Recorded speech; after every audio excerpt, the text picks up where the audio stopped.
Hi everybody, welcome very much to the stream.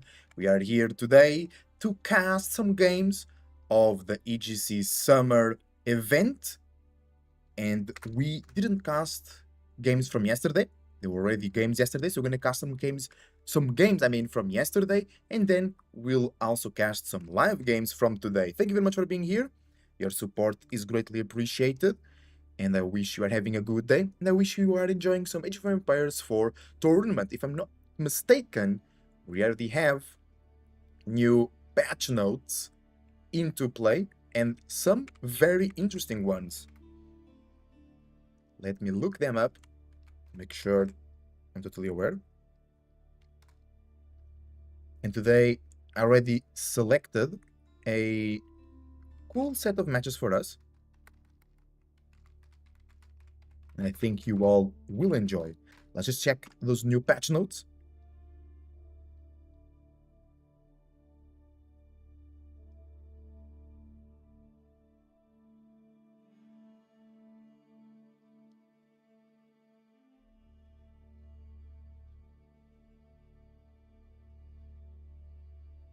Now, still the update preview, which was in June 19th, so 10 days ago. So I think it's already on, no?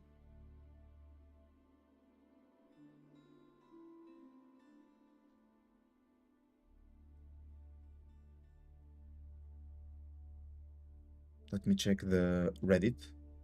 They usually have there.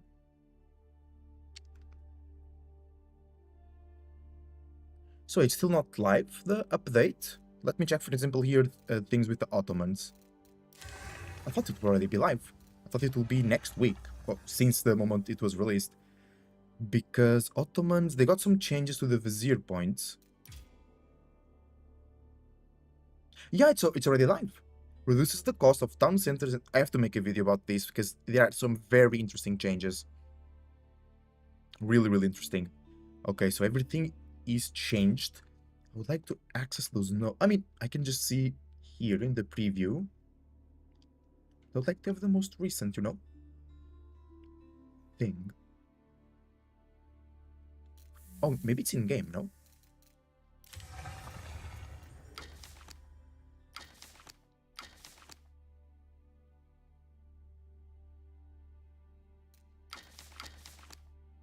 Because I want to make sure, like, they didn't change anything from the preview. I don't think they did, though.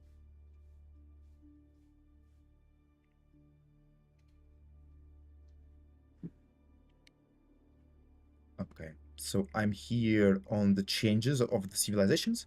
Then as we cast, we'll go over those changes. So let's get into the first match of today.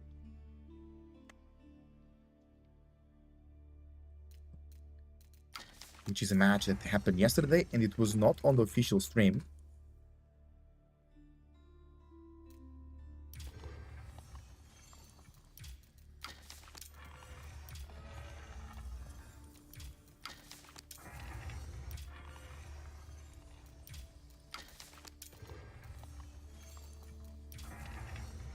Okay, looking for the right account here from the player in question.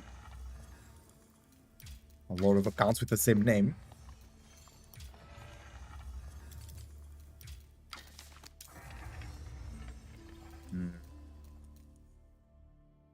Okay, let's check for the other player account then. I'm not... There's too many accounts, bro. I don't want to be going through everything.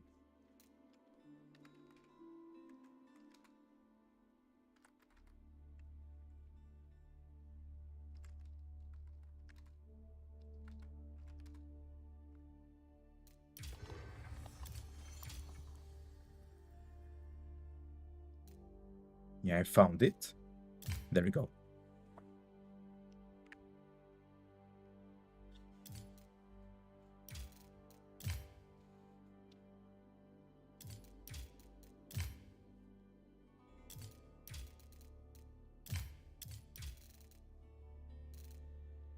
Let's go for the first match. Let's get it.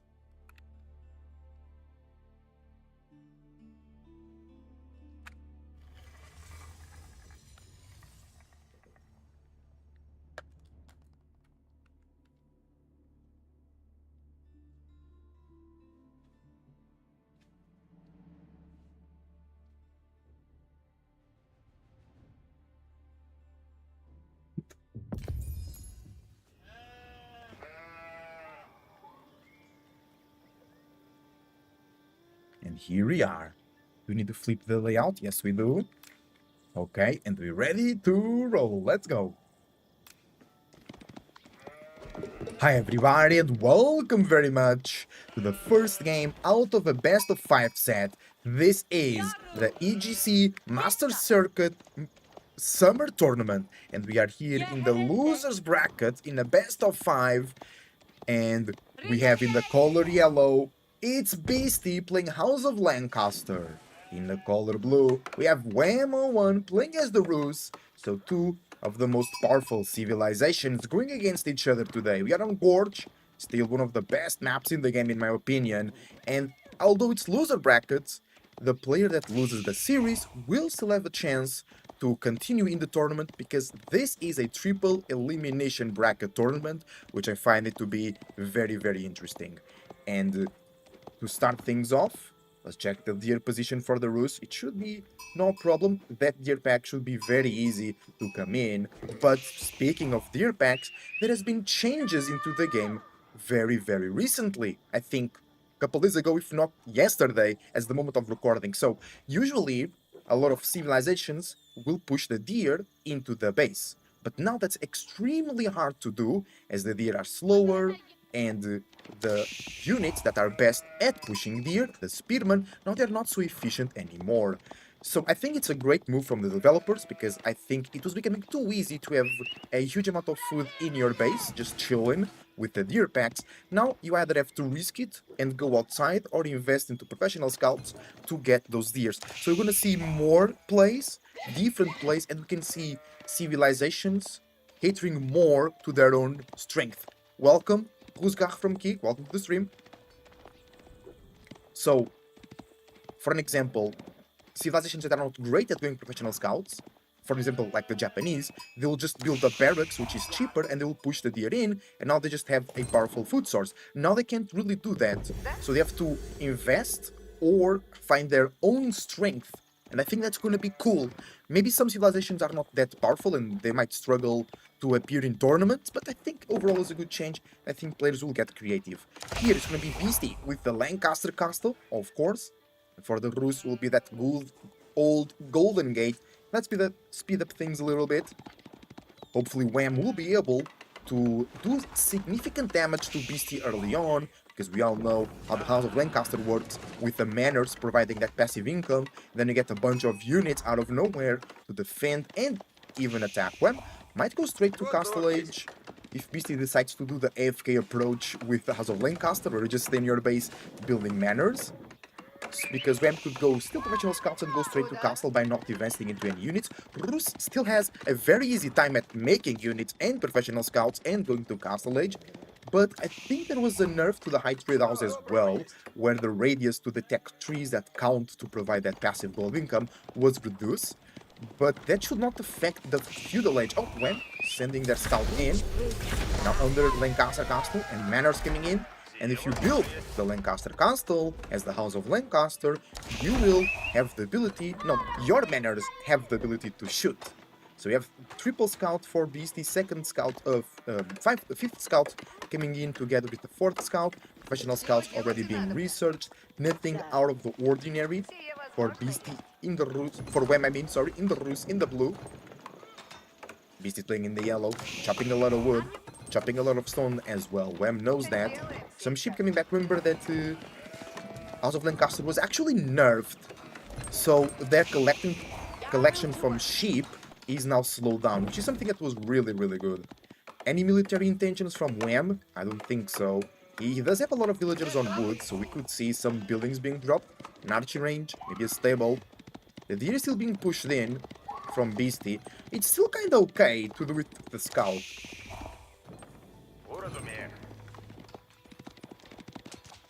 Is this nerf? Is still... Maybe the update happened today as I speak, you know what I'm saying? I don't think there is any changes here we can see on the Rus to test that out. Because this game is from yesterday as the moment of recording. So we have to be aware if we are on a new patch or not. And the high trade house coming in rather quickly. because that scout pushing the deer didn't seem nerfed. Also, we are actually on double speed, maybe that's why. Maybe it's nerfed and it looks normal in double speed, right? Yeah, I think that's the case. Okay, yeah, so just straight castle age for Wham. BC did decide to do the AFK strategy, but he's not going barracks, and he's moving a bunch of villagers to the deer. Remember that the manors also provide food income. Scout versus scout, not a lot of action. And the demi-lancers were called. The nobles were mustered. The demi-lancers are going forward. Where is that target? You want to go get the scouts? From Wham, yeah. So, but the first tier pack is already home, the second tier pack is almost totally home. So Wham already a lot of value in his space. The demi-lancers are coming through, killing the scouts. No more food for Wham. I mean, he can make a couple more scouts. He's now going for the horse archer. They'll be doing well with demi-lancers, especially with still feudal age. So only 2 ranged armor. So the horse archers will be doing a total of 10 damage per shot. It's quite insane. The demi-lancers were 130 HP. You only need 13 shots to kill them. Really, really good. Oh, but the third tier pack has been achieved by Wham. The spearman is working their job. They're doing well. Wham's still getting... Oh, nice move from Beastie. He does the lap around with the demi-lancers, and now he will catch some scouts off guard. Nice play, nice denial of the food. Wham might be struggling at home. Not a lot of sheep, I mean. He's going crazy. 4 archery ranges. Let's check. 120, yeah. I think that's already the reduced radius. So 120 gold per minute is still okay. It's like 1.5 relic in your home, chilling. BC already in the castle age with the... Hello? Oh, there you go. With the white tower on the gold over there. Interesting. I thought it would be the King's College. White tower did give Beastie 3 Earl Guards for free. And then it's just a keep. It's not like the English white tower where it can produce units as well. So Wham now retreating. Is he securing some relics? I don't think so. The demi-lancers still going around. Remember that they get shadow upgraded. You don't need to actually research the upgrade. And Wham is still trying to get some more food there. 2 deer pack carcasses. Oh, it's almost the whole deer pack over there on the floor. Wham waiting for it. He's mustering an army to defend. BC now changing into hobilars. That will be a nice way to deal with the horse archers. You still need a lot of them. They still feudal age, but they already have 4 ranged armor. So horse archers with +1 will be doing a grand total of 9 damage. Still good. That defense, but 9 damage is a lot. A relic gets captured by Wham. Nice defense, but the hobilars arrive and they are as fast as a horseman. So no chance for the warrior monk to recover from that situation. The demi-lancers arrive, doing more damage. And where will be the food situation for Wham? He was not able to grab the 3rd year pack. 4th year pack was consumed by Beastie. So are we going to do the board? Are we going to do some farms? Still only a handful of deer carcasses under the town center of Wham. Does not look good.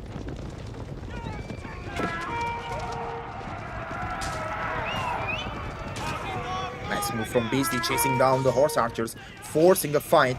These cavalry, ranged cavalry units, I mean, are really good until they can't run away. When you force a fight, they take a lot of damage, but they still do a lot of damage. It's not like Mengudai, which do weak base damage, but very, very consistently, because you don't need to microing them. Wham, he needs to micro the horse archers, but they do way more damage. And Beastie is now getting the +2 range defense. Wham is now researching the +2 range attack. So Beastie will have a slight advantage. Maybe he'll be able to push this forward once he gets that upgrade. Relic count 2 for Beastie. No, 2 for Beastie, exactly. But 1 is still not guaranteed. Still coming back home. Wham doing a good defense with the horse archers. And already only... Okay, I thought we were already at 9 manors, but Beastie chose to not invest into that. Kinda hard to mine stone when there are horse archers out in the field. Don't really want to lose those vills. Food income, better for Beastie, but kind of similar. More wood for Wham, and more gold for Beastie though. And Wham with the extra wood income as well. from the wooden fortress, not plural, just one. Wham, able to sneak away with some deer, that will help, because for... Oh wait! Imperial Age for Beastie already? No way! But it is the Wingard Palace.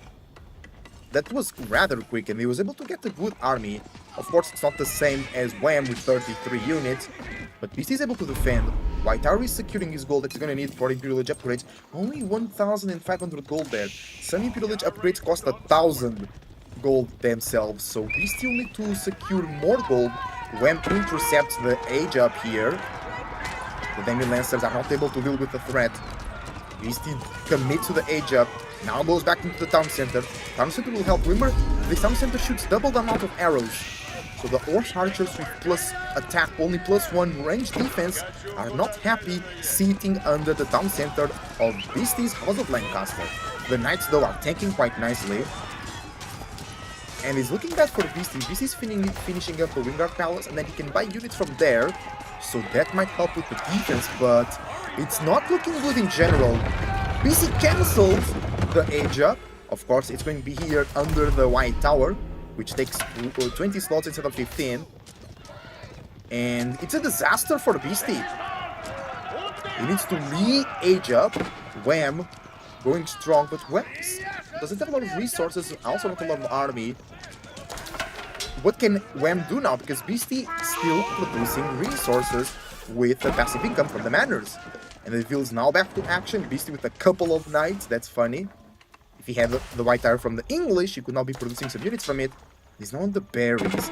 I mean, it's not the worst civilization to go for the berries, because you have that passive income to add to your berry income, but it's still not good. And the Wingard Palace plus the White Tower doing their thing. Let's get a good thumbnail here. Just waiting for the new age begins to disappear. Come on. Hello. Okay, we'll come back to it. Still damage. Only 4 villagers lost for Beastie, if you think about it. It's not that bad. Considering that Wham is going all... not all in, but he's going strong here. 3 relics for Wham. No, 2 relics for Wham and 3 sacred sites at the moment. And Beastie is producing those good units from the Wingard Palace. Oh, he's going Mass Spear. The last ranked ladder game that I cast from Beastie also went Mass Spear, but with the Chinese, if I'm not mistaken. It was quite crazy. And then you can also get some siege out. Oh, no housing for Beastie. Housing crisis activated. And when we string the banner, that's a smart play, but it's taking quite some damage from the Lancaster Castle, from the TC, and from the manors. Now the spears arrive, and they should be able to clean that. Not a lot of damage done by Wham, if you want me to be honest. And he invested quite a lot and still not save food source. He's on the board, yes, which is really good. I think that's where the knight and the Earl Guard killed 2 villagers, because only 6 villagers were inside. So you usually go with 8 to the board, so 2 of them died over there. Now Wham adds archers, not horse archers, because the horse archers, even though they are in the roost with powerful economy, they're still quite expensive when it comes to food, 80 food, and archer only costs 30 food. Yeah, and Beastie came in again to challenge that position. Oh, maybe Wham will go for a second TC. He's getting a lot of stone. He can buy, basically, a second TC. There you go, second TC is already there. I'm pretty sure he used the Golden Gate to get the stone and perhaps the wood necessary. Second TC will really help. That's a big army from Beastie, I like that. Still no investments in the Imperial Age. He still needs to go and grab some gold from somewhere else.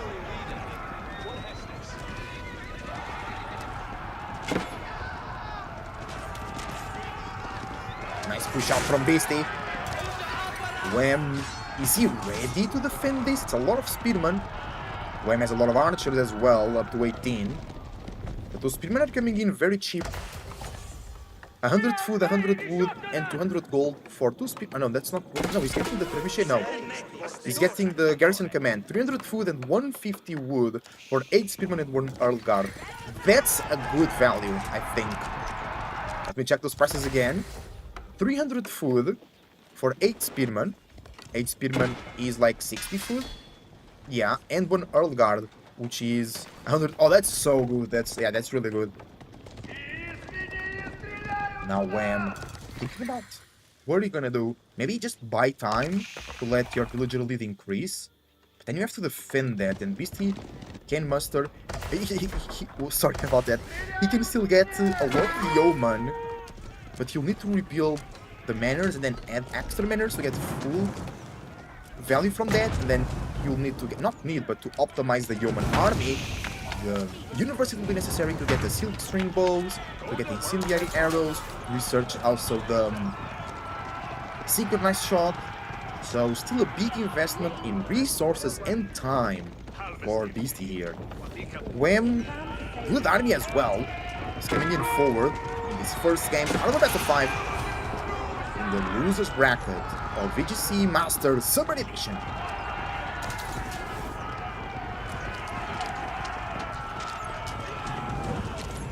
Wham targeting the manors once again. Beastie goes to the board himself. Oh, he might lose a villager there. Yeah, villager goes down to the board, big board. Wham building a nice villager lead because of the second TC. I don't think Beastie knows about the second TC, to be honest. Nice defense from Beastie. Wham kinda struggling with the retreat and microing the archers. It's too many spearmen from Beastie, 46 in total. The Knights not able to really deal with this. They can stay in the front line for long, thus they're not giving time to the archers to snipe the spearmen. And the Hobolar being faster means they can catch up quite quickly to those archers. We see some damage being done though. Beastie forced to retreat, but I think it was a positive for him. More army value for Wham and equal destroyed value for Beastie. But Wham is building up a nice economy. 1080 food and 800 food. Beastie with more wood and the same gold per minute, but less food. 9 villager lead for Wham on 69 villagers is quite nice. Beastie looking to fortify his last big goal around his base. The scouts will die. Bye-bye carcass. Wham going through that board, and remember the Rus collect the board faster. Still has deer back home. And has Golden Gate to provide some value. With still 5 tickets. Knight. Oh, Beastie removed these villagers. That was so smart. He knew Wham would go there with some army because he just scouted that. Good raid from Beastie. No second TC. No 9 manners. Imperial Age Spearman finally coming in from Beastie. No Blacksmith Imperial upgrades as well. And that's going to be a keep to secure the base. I like that from Beastie. Beastie with a small cavalry army. Looking to go around the base of Wham. Looking for any detached economy. Spaskaya Tower for Wham now. Where is it? First, the raid from Beastie connect. He finds some villagers. That's nice. But Wham is still 10 vills ahead. Beastie has the manners. Spaskaya Tower there, so I think Wham will build some farms around here, and the Spaskaya Tower will be protecting that. Huge raid as well from Wham, but once again Beastie with the great read pulls the villagers away, and he saves them. Well done. Beastie now with 2 great reads so far.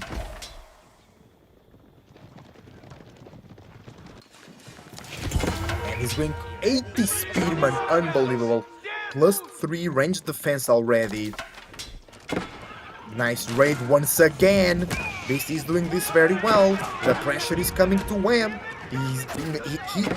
Is he able to deal with that? University coming in. Wham with a lot of gold in the bank. How much are we talking about? 143 gold per minute plus 2 relics. And 3 relics, I mean, in 2 sacred sites. The villagers got found out again, but there is a lot of units ready to defend from Wham. More villagers going down though, and now it's only a 5 villager lead. Plus manners, which are now close to being 9 I mean. So full manners coming into display, and now they can produce gold as well. But this could be a costly raid. Beastie reacts in time, but some of the villagers will fall down anyway. Nice. Wham still lost 20 villagers, killed 11. On a 3 villager lead, it's not enough, I think. And the Knights get caught off guard there. Nice move from Beastie with the Spearman. But the Knights evacuate. His trade value actually higher from Wham now. And the third sector side comes back to the control of Wham. Bro, look at the military count. Beastie has double the military count of Wham, even though Wham is almost on a 20 villager lead. Nice raids from Wham. Both players getting each other's villagers quite efficiently, quite nicely.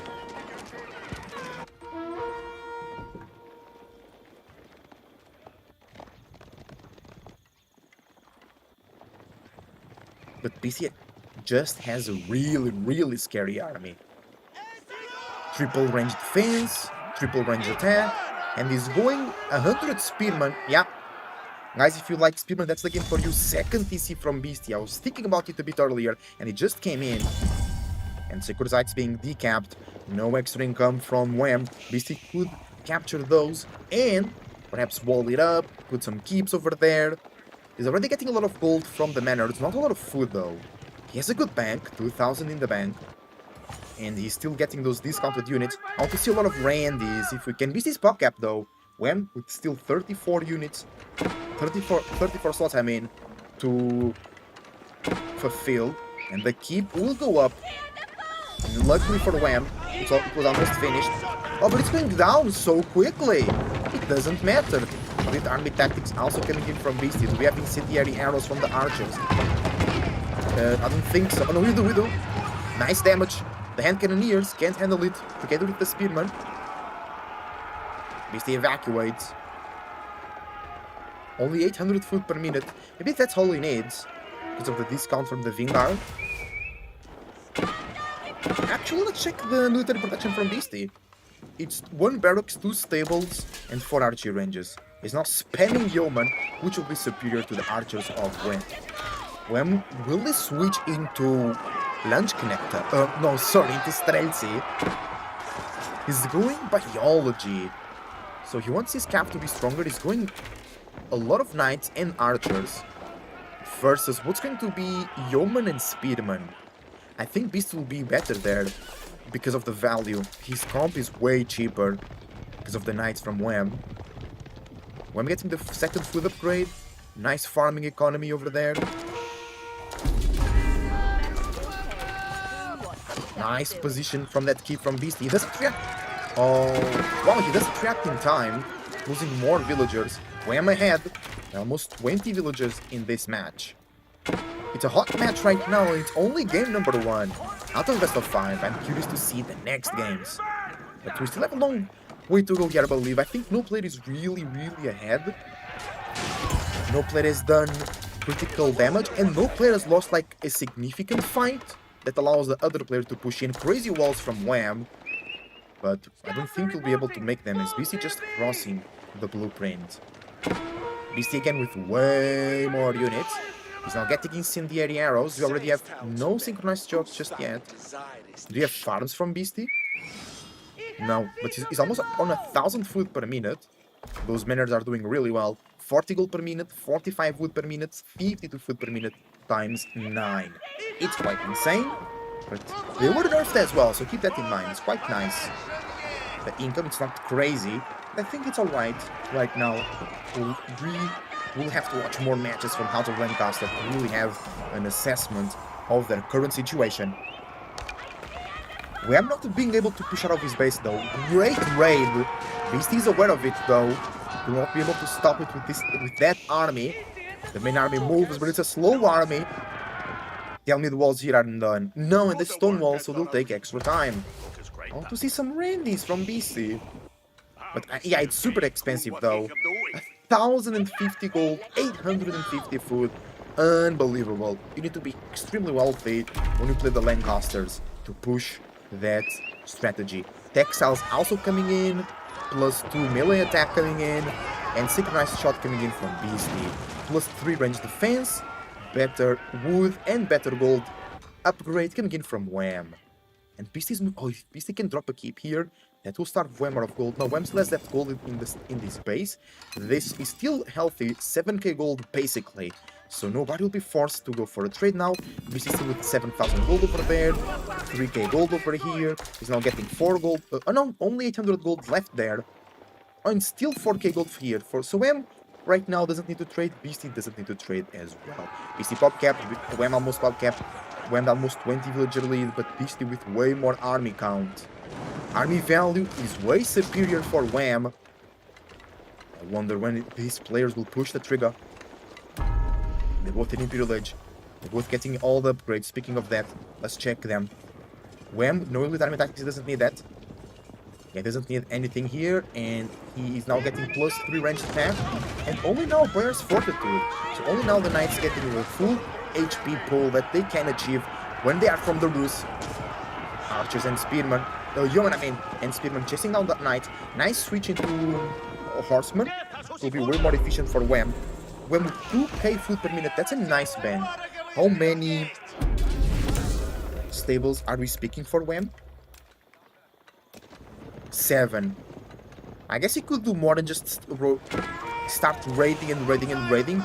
That's one of the very annoying and hard to punish things to do from the Rus, because they have more HP on their horsemen, and they have a great economy overall, so they can just spam them, and then horsemen just survive way longer while raiding. But you need a lot of stables still to repopulate that army. Second TC going down, that will matter if PC can do some good raids, because that means that Wham will not be able to regrow his economy as efficiently. Second TC goes down. Beastie is behind enemy lines, losing some villagers, but I think that's okay now. It's huge raid though, but Beastie will have now even more army. His economy is quite nice. Wham still ahead on food and food and gold generation. Nice synchronized shot. And Wham losing some units. The raids though will be very good, because Beastie's army is all over the base of Wham, not his own base to defend. Beastie very projected to the attack, leaving nothing to defend. And like we say here in Portugal, if you push the covers to your head, you leave your feet cold. So if you go too much on the attack, you leave yourself open to the defense basically. And Beast is now tasting that. But where's the rest of the knights? Oh, it's all here. They're taking quite some good damage from the range units of Beastie. Beastie being able to kite them. Because remember, the human also got nerfed, I believe. Let's check. I have the information right here on my second screen. Let's just do a smooth transition. God damn it, I said smooth transition, y'all. There we go. So the Lancasters, let's check those nerfs. Elite human damage reduced from 9 to 8, by the way. Oh, I thought their movement speed also was nerfed, but no. They just do less damage on the elite status. With the elite status, I mean. Okay, Wham with 26 villager lead. Beastie with 30 more military units though, and is detaching another army to go to the economy of Wham. It's now a bit crazy. Imperial Age meat grinder status. We can be here for a long time, because both economies are pumping. Beastie is also pumping cheap units. Oh, there you go, the reindeers are coming out. Nice.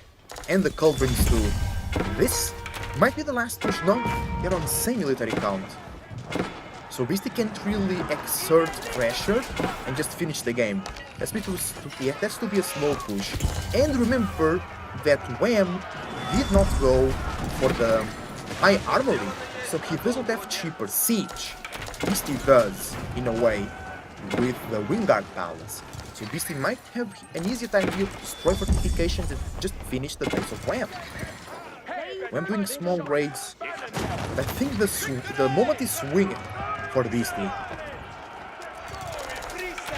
He's on 6 Revolver Queens and 3 Culverins. That's an important fight right there. Wham comes through. The synchronized shot is beautiful on the screen. All the Randys are going down. They're doing insane damage to the horsemen, and remember, those are higher HP horsemen than usual. All the siege goes down from Beastie. Doesn't look good. He has to evacuate the facility. Oh no. He's gonna lose all that army. Luckily, he has a lot of army back home. And he's quick to reproduce. Let's check the military infrastructure from our boy Beastie. He's on 7 barracks, 2 stables, the Wingard Palace, 12 archery range, and 1 siege workshop. The 12 archery range, I think it's really good. Do we have on the side of Beastie Military Academy? I'm pretty sure yes. Yes, Military Academy already came in. And for WEM, you already have it as well? Yes, we do. Still not +3 melee upgrades. Beastie is getting every upgrade in the game. Not the extra mining though, which is interesting. Beastie ready to defend WEM for the first time in the game with more units, and he's going for lightweight beams, upgrading his rams. Interesting. Oh, I just remembered when rams were broken and Roos would just spam them. Like, you just make armies of rams and send them to the enemy base. These rams were so hard to kill. They will just use huge amounts of horsemen on the other side of the map where the rams were ramming. We see taking care of the raids quite efficiently.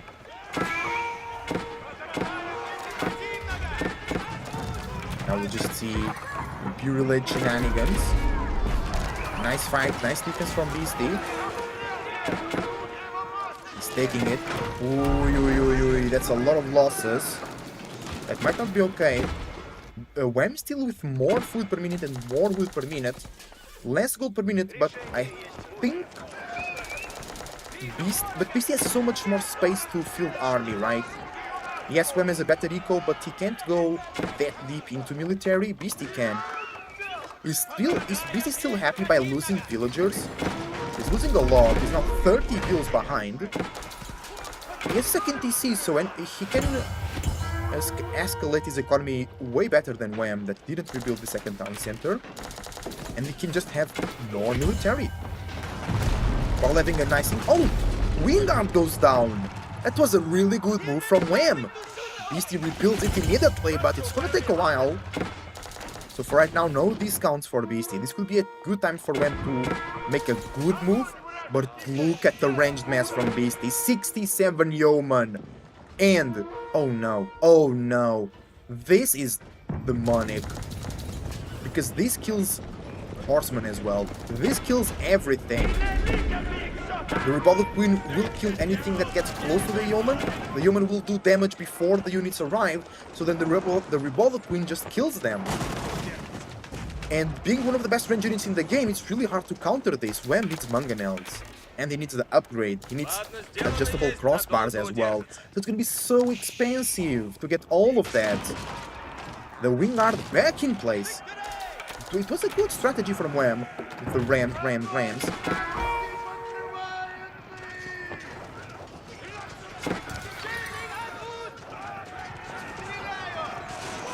Yeah, oh bro, I can't wait to see Beastie doing this push with the mass yeoman.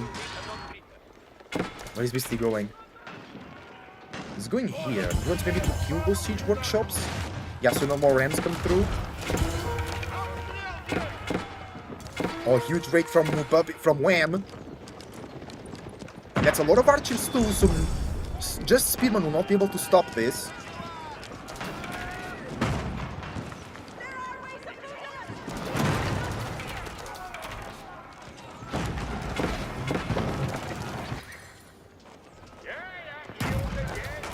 Beastie still defending well.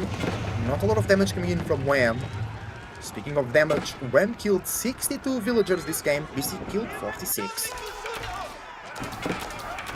The villager lead is getting closer and closer. Beastie's pop kept WEM as well.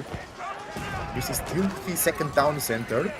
And WEM really needs mangonels. I don't think this formation, this composition, I mean, will bring victory and honor and glory to the Russian Empire, being controlled by WEM here today.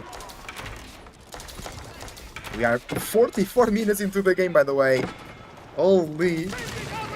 Gorge sometimes can go very, very long. We see going into Danny Lancers himself. Is that from the Wingard Palace? I think so. We heard some cannon emplacements. Yeah, 6 Danny Lancers and 2 Hoplard. Alright, but the White Tower and the Lancaster Castle and the Manors. Great positioning from Beastie, by the way. Gets harder for cavalry to pass through. Wham, still no mangonels. Do we have siege workshops? We do 8! That's for the rams. No adjustable crossbars. No mangonels coming out. Where is that big army from Beastie? 3 revolver queens. Maybe Wham is trusting that the knights and horsemen will do the job, because he still has 42 archers. Maybe he goes full cap. 91 yeoman for Beastie. No way. No way. That's really good.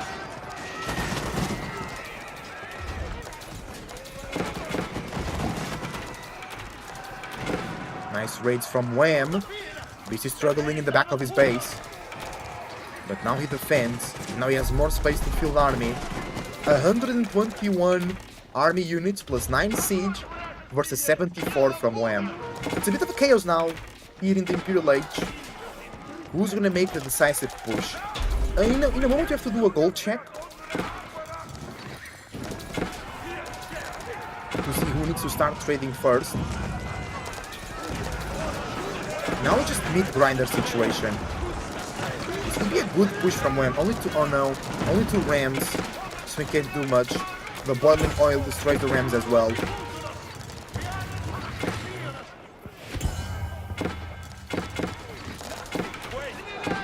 Okay, Beastie, he's not making rams himself. Can he do a nice push here? Beastie cleans the raids as well in the back of the base. Let's do a gold check. Beastie still with 4,000 over there. I think that's it. Wham with 3,600 over there and 4,000 over there, and Golden Gate and High Trade House as well on the 143 gold per minute. Yes, 3,000 gold in the bank as well, and 5,000 full in the bank too. So I think the only way Wham loses this is if he does not have enough military production, and then Beastie can have a good fight. Then even though Wham has more resources, he can't fill those resources because of not enough production. 8 archery ranges, 7 stables does seem a bit little at this stage of the game, especially Beastie always having more units really shows his ability to reproduce and transform resources into units. The push from Beastie was slowed down. Beautiful synchronized shot once again. 50 minutes into the game. Ooh, the horseman into the yeoman. That could be nasty for Beastie. Wham pushing through and pushing nicely. The archers in the back shooting at the ram though. Classical ram distraction, ram absorption. Rage powder among us here from Pokemon all the way into Age of Empires 4, attracting the attention of undesirable attacks. But the horsemen are being melted. Buff horsemen, please. Hashtag buff horsemen. Beastie holding on once again. When with 3,000 food per minute, how many farms are we talking about? 56 farms with +3 with all the food upgrades. Insanity. Wham needs mangonels. He really does.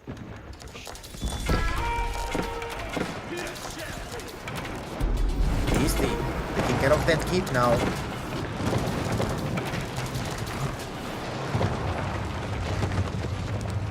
Nice. Beastie slowly but surely is cleaning the path to Wham's base, and and Wham just can't handle with this yeoman. And remember, they got nerfed. They're doing 1 less damage than before. Wham on the defense, synchronized shot, working nicely for the Beastie. No siege though, no culverins, no revolver queens. And the villager lead is 4 for Wham. He wanted more space for population. I think he deleted villagers because he had a nice bank, but now he's struggling a little bit. He's pushing Beastie against the wall, quite literally.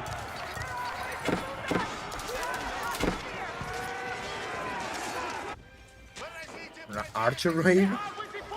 And the yeomans against the wall, being destroyed. But Beastie still with 100 units, that's insane. When he's really struggling, he needs mangonels. He's not making them, but he needs them.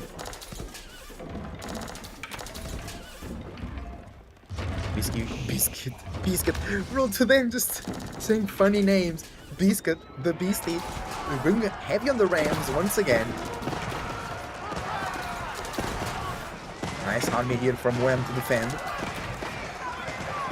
Beastie going through the east side and through the middle. Wham can't really address that. He can address this now, but not with a lot of units. The human having a tough time dealing with the knights. And Wham wins the fight in the middle. Beastie still has a keep there. He should repair that keep a little bit. Maybe not. No, he has 1,000 stone. I think he wants to drop a forward keep to aid in his progress towards the base of Wham. No deer left. Wham is consuming everything as soon as it comes out.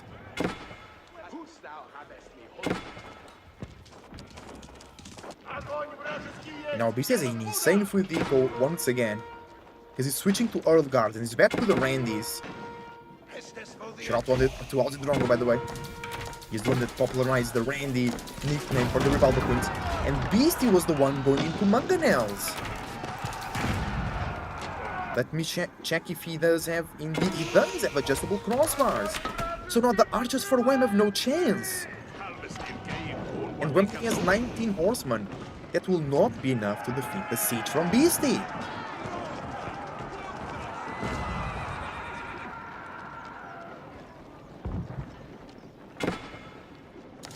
Beastie pushing through. That's a scary looking army. Wham with 110 units to defend, 70 archers, 21 knights, 18 horsemen and 1 lonely crossbow.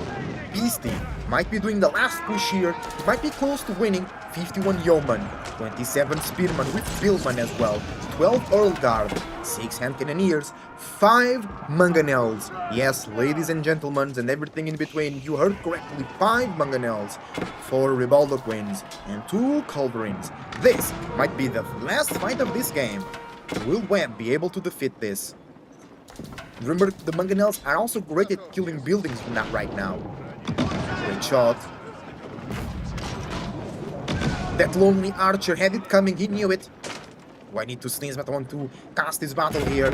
Hold on, Sneeze, hold on. Nice mangonel shots.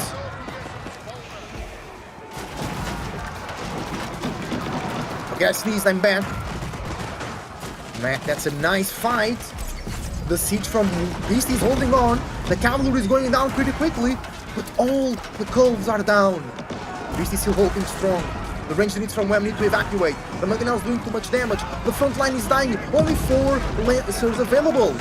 And they cannot kill everything that quickly. The mangonels go down, but insane damage was done from Beastie. He lost valuable siege though, but he's getting a lot of passive income. He's been getting gold income and with passive income as well. So we can say that those units were a certain percentage free. And Beastie is pushing through. He still has 40 more units than Wham. With Beastie really should do some forward production or a keep to help, because now he has to go back. If he had forward production or a keep, he could stay here, and that could be the deciding factor. Okay, it was not the winning fight. Beastie, I think, is showing signs of being closer to winning when he's really not dealing well with the pushes from Beastie. We need mangonels. Yeah, Wham doesn't think so, and he's the professional player, not me, so let him be. He knows what he's doing.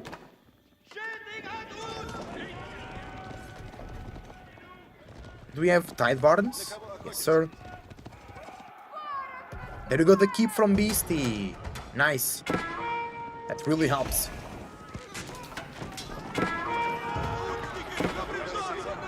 And now Beastie will just trap. From here, he can trap TC.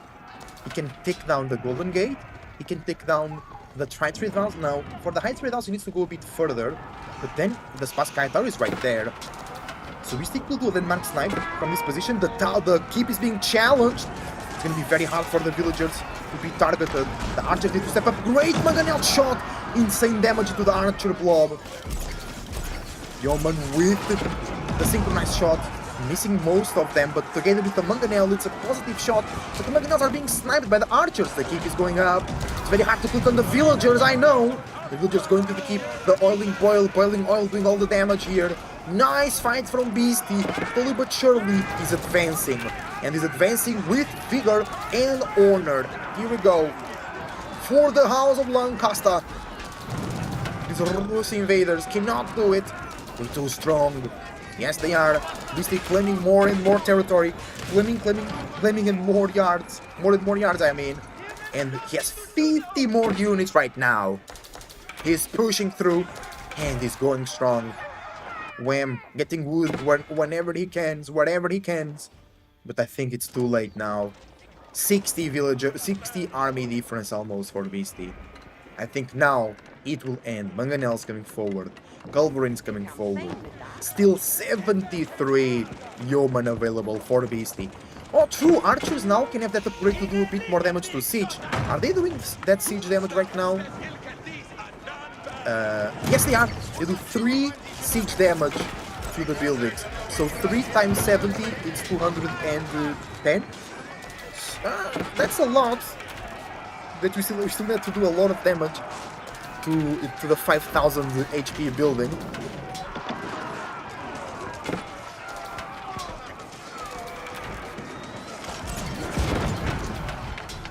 Nice fight here. Beastie under the keep. Keep getting the cannon in placement. There is a bombard from Wham to get rid of the keep. Double Culverin could snipe the bombard quite quickly. The yeomen defend the Culverins. Culverins are out of range of the horsemen right now. If they were Sipahi, the Culverin will be dead. But from the other side, the cavalry killed the Culverins. The Culverins did nice damage to the bombard, but the bombard is still alive. The cannon placement comes through, but it's going down the keep. The cannon placement can now do some good AoE damage. The yeoman standing back. The keep. Is this enough? The horsemen taking a lot of damage from the boiling oil. Yeomen are hanging, I guess. No, they actually struggling. Okay, it seemed way better from Beastie. He's forced to go back and he will lose the keep. The 30 spearmen are now arriving. So the cavalry front line will not be able to be as pushy as we see it right now.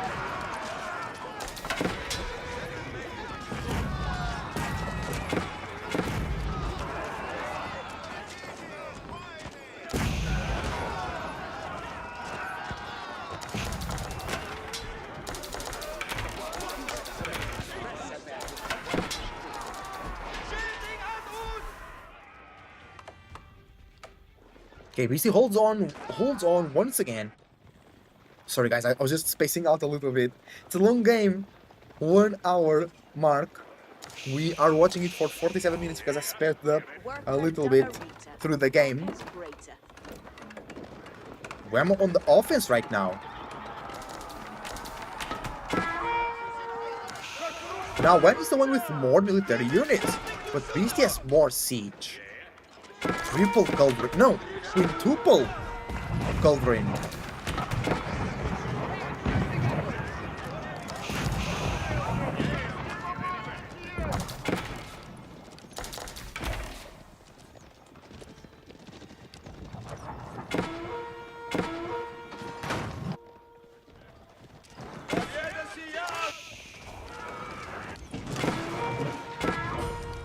There is a chaos all over the base of Beastie. Can he hold on? He has so much siege right now. The siege takes fire. Oh no! Did someone protected the siege? Holy moly!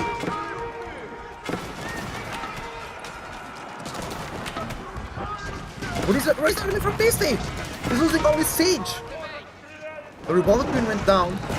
The Dolphin is doing some nice damage, but it's not enough.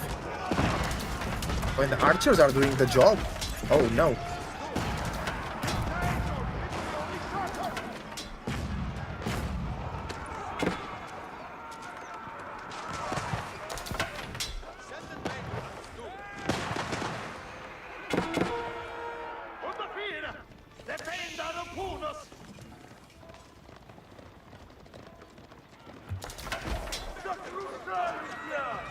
Alright, Beastie protecting himself again from the raids. He's losing villages on the stone. Probably he wants another keep in the front line. Okay, now with this, he's able to push. He's pop capped. Wem is not pop capped. So Wem can get 20 more units.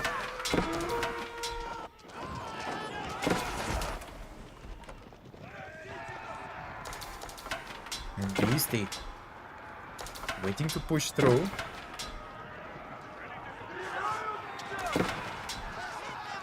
Wem with 59 archers, 22 horsemen. I don't think he has enough cavalry, and 18 knights as well.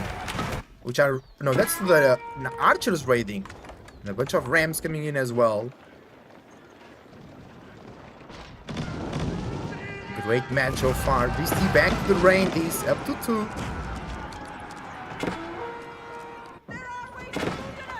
On the Vanguard once again being targeted. But Beastie pulls the villagers to burn the rams. Nice play. Really nice play. Okay, here we go. Bro, this time Beastie went way quicker to the base of Wem because Wem had the army scattered around the map, so couldn't just focus here and work like a dam. Beastie's pushing in. Villagers on the retreat. Where is the army? Where is the army from Wem? No, the army's... oh no! He's coming here, but that's not enough. That's like 60 units versus 100 from Beastie in siege. Beastie now is protecting the siege quite nicely. Ooh, the Golden Gate goes down. The town center is going down as well rather quickly. The speedmen taking care of the cavalry, but the ranged units are taking care of the speedmen. Can Beastie keep the push up? 1 hour and 10-minute mark here. TC is going down. The culverins are doing a great work. The cavalry can't reach.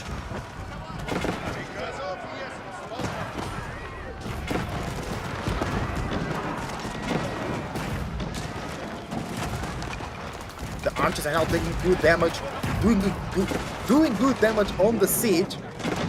2 landmarks were down. High trade house back there. What's the vision from Beastie? Can't see much, but he knows where things are. He's holding. When killing some of the reinforcements with the cavalry, I like that. He's also getting raids done. He's doing damage everywhere. Wingard is going down. This is a base race. Here we go. Villagers coming from the back to backstab the siege from Beastie. Beastie pulling more villagers. Not Beastie, Wem, sorry. Beastie could pull his villagers.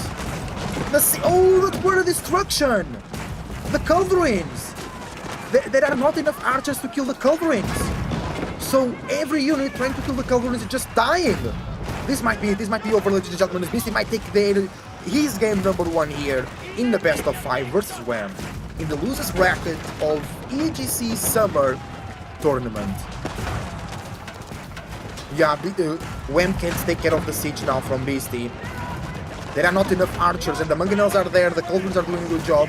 Beastie still has 2 culverins on the front line, and they are undamaged. Now, 1 is FHP. I think it's over, ladies and gentlemen. Thank you very much for watching. Your support is greatly appreciated. Leave a like and subscribe. If you're watching on YouTube, use the links down below to support the tournament and the streamers. And if you're watching on Twitch and Kick, follow the stream and subscribe to the channel. Beastie is now up 1 game. Wham! Down to 2. GG. See you next time.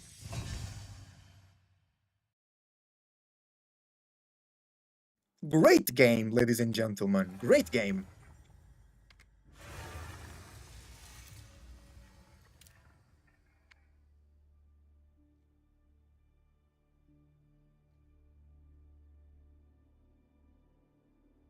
Unbelievable.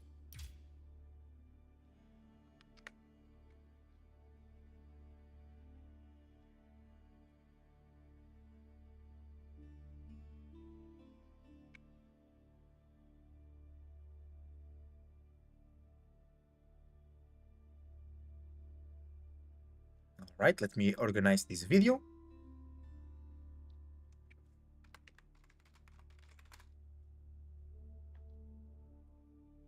Welcome to the stream, everybody. Welcome. Let me catch a breather. It was an hour match.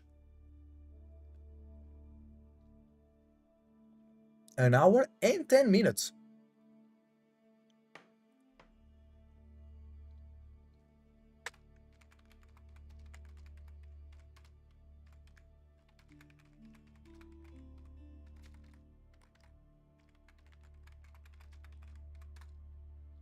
Okay, let me go to the bathroom.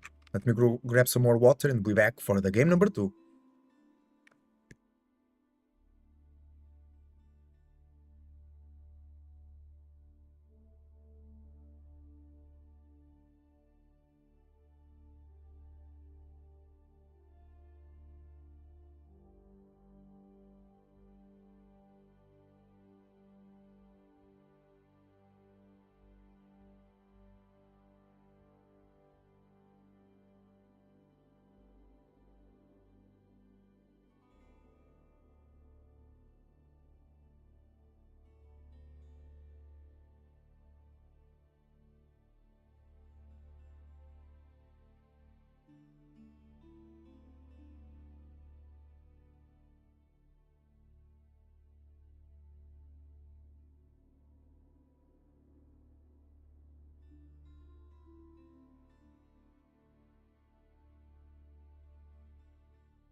Hi everybody, we are back. Welcome, welcome. Let's go to game number 2. Oh no, I need to download the mod. Hold on. I can I download now? Okay, gotta wait a little bit for the download.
Alright, can I view the replay now? I don't know.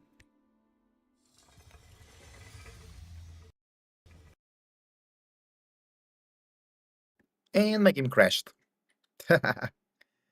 Let's go.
Alright, I'm getting the mod for Scandinavia.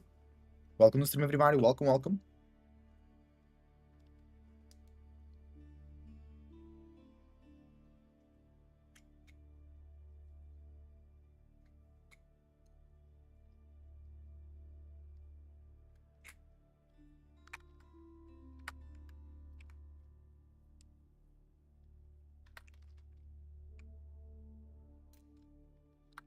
Oh wait, I need to check the map again. Hold on.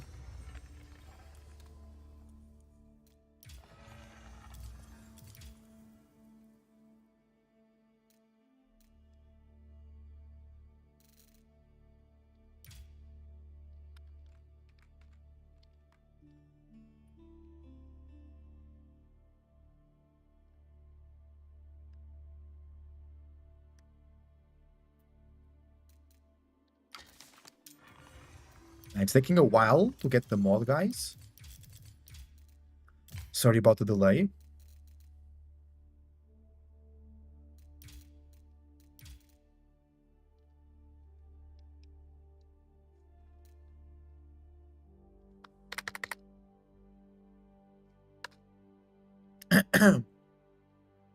Hello? MV4? Come on. Bruh.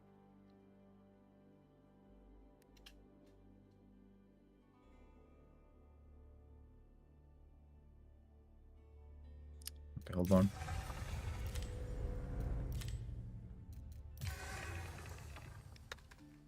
Okay, taking a while, guys.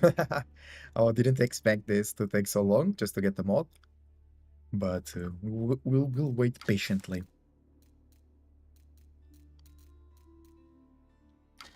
It's good to see a lot of people online practicing, you know.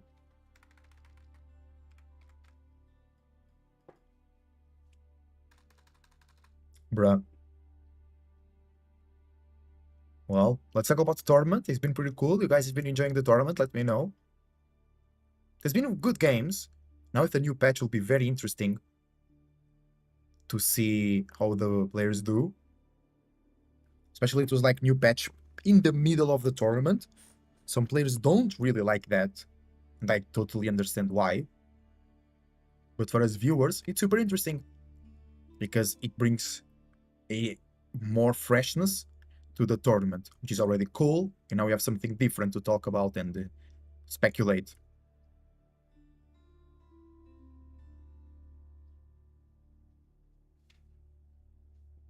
Bro.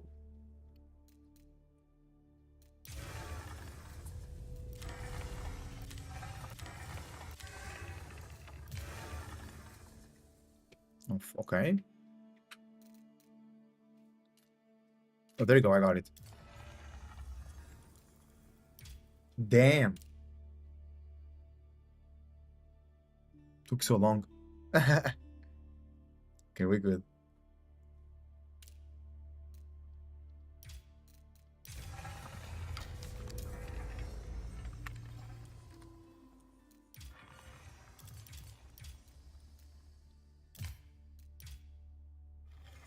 Here we go.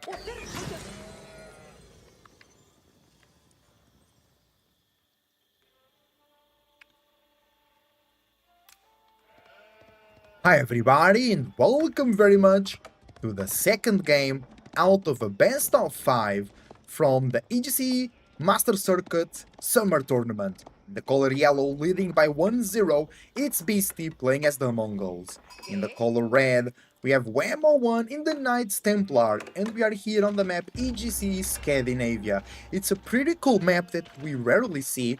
I actually played this map once when I played Low Legends. And I don't think it was this same map, maybe it was a similar map with not the same features. We see Wham going immediately for the water. Beastie has the Mongols not going straight for it. Mongols, one of the best civilizations to stop water from enemy players because of the Dark Age barracks play, because of the double production. It's really easy for them to go and burn the dock.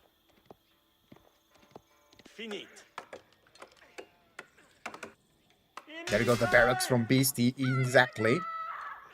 Wham on the Knights Templars, which is one of the best thieves to go fishing, because they get wood faster, and they also get some food from getting wood, so they can almost, especially early game, dedicate almost all the villagers, like Wham is doing, 8 villagers on wood and 2 on food right now, and it is enough to make boats and the dock itself.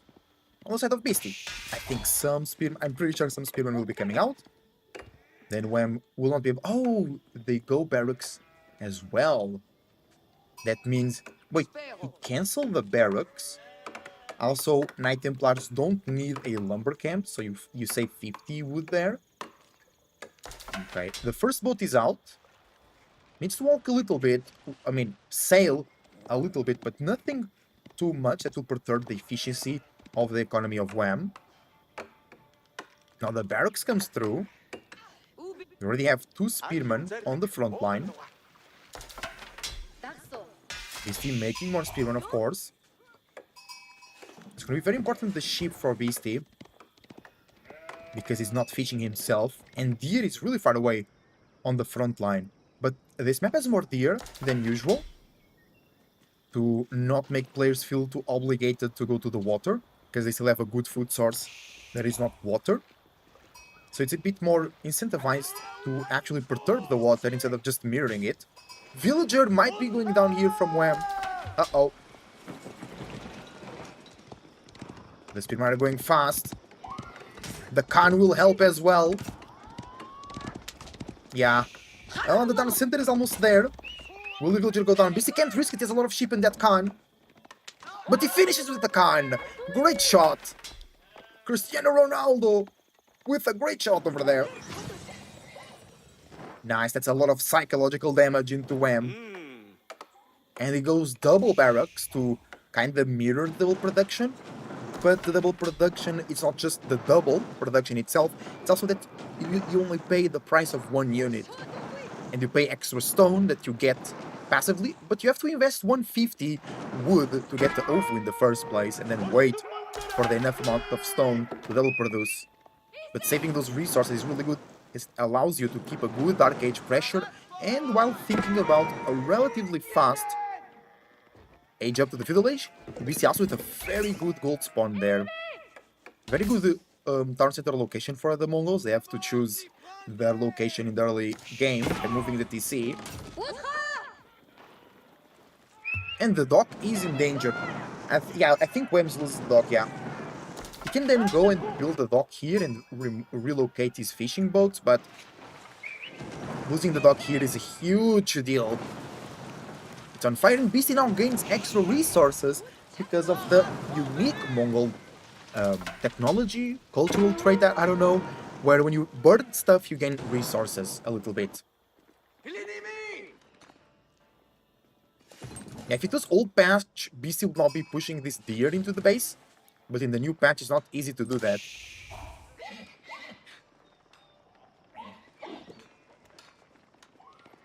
Now Wham brings the pressure to Beastie's base.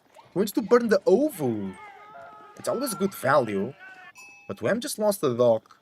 I don't know how he'll recover from this. OVU is being burnt down. Let's grab some water meanwhile.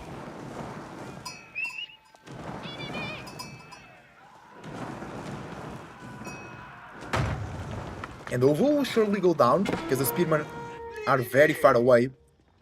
Oh no, but Wham actually stops the attack because he knows more spearmen are coming in.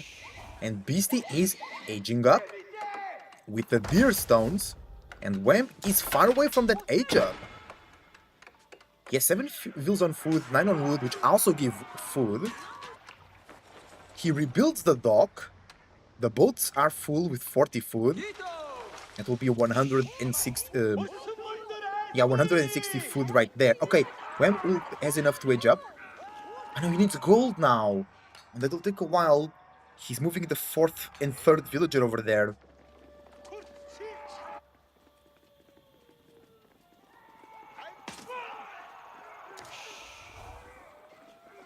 Tough situation for Wham, surely. And then he will lose villagers while aging up as well. But he has the boats to compensate for that, which is really nice on the water for Knight Templars, is the fact that you don't really lose villagers because you have the boats. Oh, the villager! No way, gets caught off guard, kills the spearman, Giga Chat villager. But I think the vill goes down here. That's actually an insane move from Wham. Also, maybe a bit of luck there. He almost lost the villager himself. And he's missing 10 gold for the age up. Unreal. That's really tough. Wait, but he has 1 gold. No, he's here to defend. 13 villagers, 13 spearmen versus 13 spearmen. The upgrade is coming in from Beastie, and Wham knows it. Okay, Wham has now enough gold to age up, but then he needs the gold for the upgrade as well. It's a tough situation for Wham. He needs to risk something here. The Khan is killing some spearmen. The defender's advantage for Wham really helps out. Beastie gets a villager in return. Can we get enough gold for the age up and for the upgrade? We'll get 225. And the upgrade costs 35. Not enough for the upgrade once the age up comes through. Unbelievably unlucky from Beastie. Kingdom of France coming in. From Beastie, no, from Wham, sorry. No, it's the Knight Hospitalier. No. Oh, it's the Kingdom of France. Oh my lord, no. No, it's the Principality of Antioch. For the sergeants, but There is not enough gold for Wham. No, he goes out with the tower. Beastie retreated. The villager. Oh, nice play from Wham. He's trying to kill the villager with the scout and his own villager, so the dog doesn't come up. I think the scout should have helped there to make sure that the villager dies, because I think the dog goes... No! Beastie retreats. Beastie concedes ground. He sees the spearman coming through. The stones is moving up. Okay. This game is selling nicely. Let me tell you. And the spearman catches the spearman. The villager, that's a new one. And the man you die. Oh, that will make a world of difference for Beastie, totally.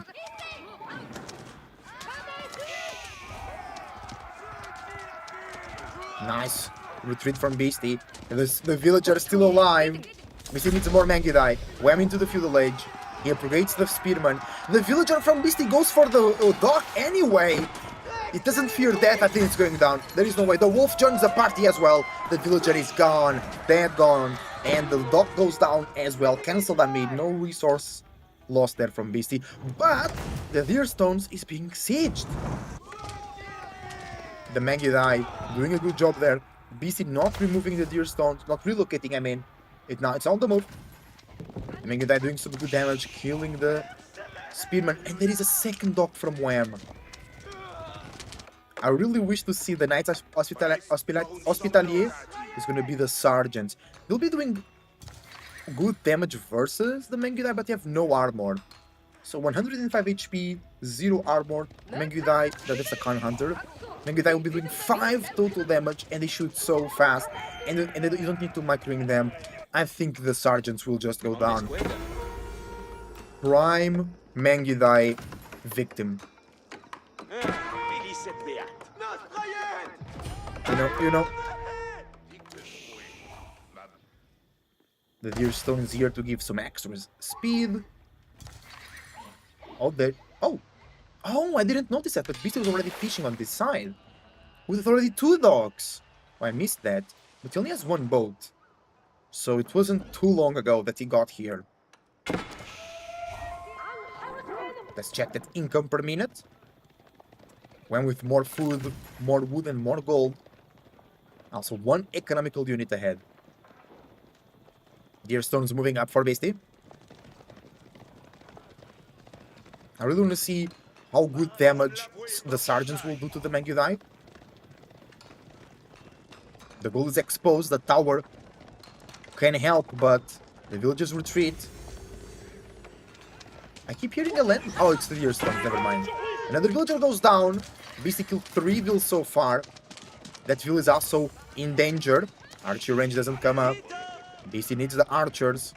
They are a very good counter to those Mangudai. It's not like they do extra damage, but it's the way they work. The range and the attack speed. And the fact that Mangudai are only 85 HP. Yeah, the Sergeants, bro, they're being destroyed. They did some good damage. But Wham really needs the +2 range, the defense.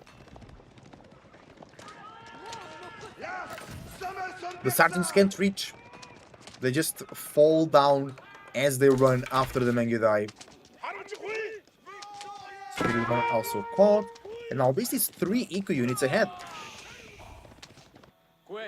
Because we have double dock for Wham. And a lot of boats. But Beastie also with a lot of fishing ships. And he has 3 docks.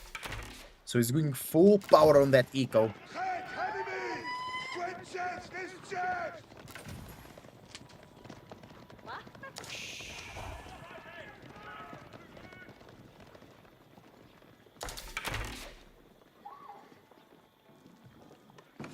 Beastie going very strong on the gold as well. Is he going for gold units? No, he's going to archers now, so I think Beastie wants that age up. The Sergeants arrive. They're doing nice damage to that tower, look at that. But they're taking a lot of damage as well.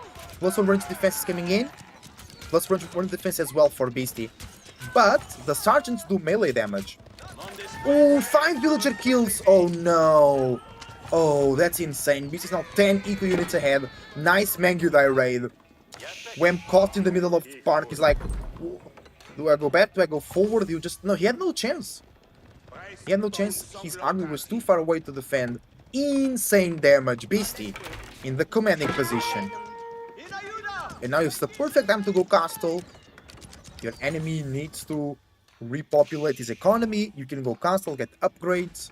You have better eco as well. The sergeants come back. Try and snipe some gold villagers. But it doesn't work out. The arrow slits tower does too much damage. And do we have extended lines? Not yet. Yeah, basically now goes Castle Age, and it will be a smooth transition, I believe. Because he's still keeping M's army away from Beastie's base by just going around with the Mangudai. But now Wham could focus all of his attention. Yeah, here you go. Archers and sergeants straight to the base of Beastie. Beastie with only 5 archers to defend. Wham with no rams to take down the towers. That might be the problem here.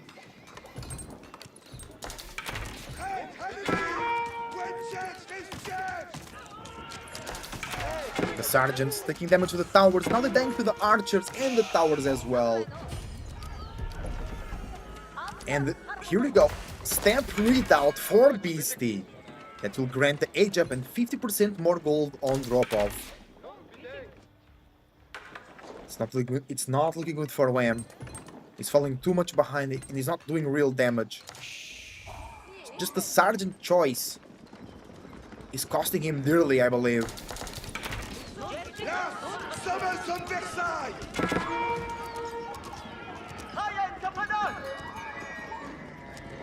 And now with Beastie's Castle Age, he can get the +2 ranged defense and +2 ranged attack, which will make his army way stronger than Wham's. Archers trading, but the towers are just too strong here. More raids, 2 extra villagers go down. Okay, nice kills from Beastie. He's now 14 economical units ahead.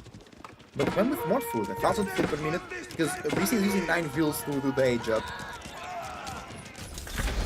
New age begins. Step readout wants to be moved forward. Beastie getting the veterancy for the archers immediately. Beastie has a back gold. That's so good for him. Went far away from the Castle Age. The Mangudais, they can go for those villagers over there. Beastie doing very well with his small raids with the Khan and the Mangudai. Beastie could do like 6 more Mangudai just to keep the raids going because it's working really nicely for him.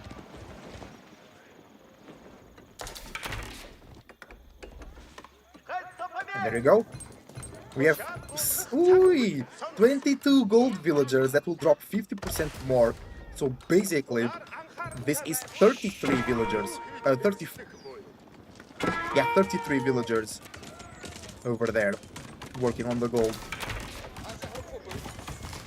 There we go. Archer upgrade comes through. It's a good mess of sergeants and archers. But is that enough? Beastie is getting the +2 range attack. Oh, Khan goes down, that's okay. Still good damage from the archers. They're taking a lot of damage from the sergeants though. So the +2, oh, the extra range from the Khan Hunter will be really good here. But with the +2 ranged attack, it will be another story here.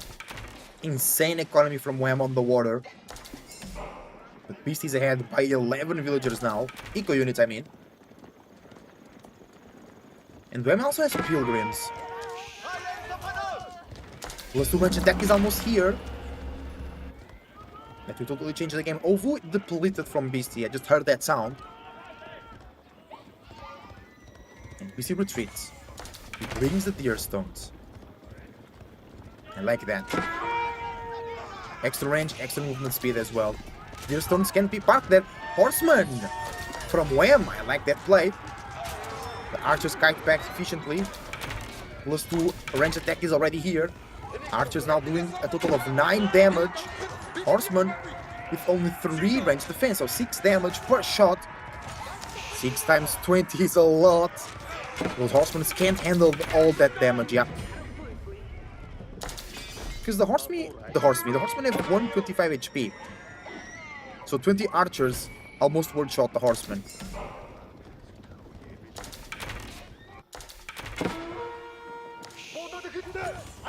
Yeah, and Man at Arms will be a very good switch here from Beastie as well.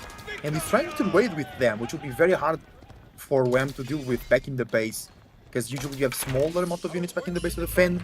And Man at Arms have extra armor. So, oh, but Republic of Genoa is the choice for Wham.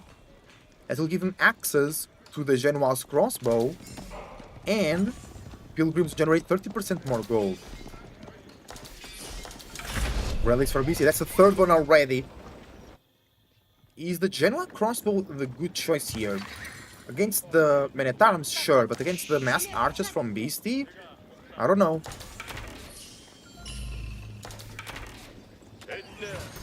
Beastie moving up to the docks of Wham. Ram is being made to go for Wham. Wham, Ram, Wham. Yeah, losing the docks would be insanely bad for Wham. Wham is on the castle edge. Upgrading the horsemen, upgrading the sergeants, +1 melee attack. That's really good for the sergeants, right?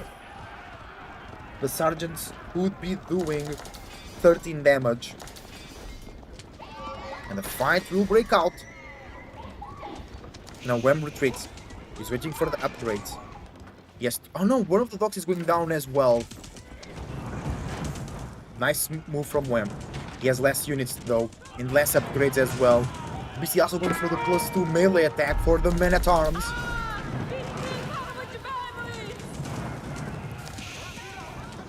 Wham does not have enough time or gold to get +2 melee and range defense, so he needs to risk a fight here.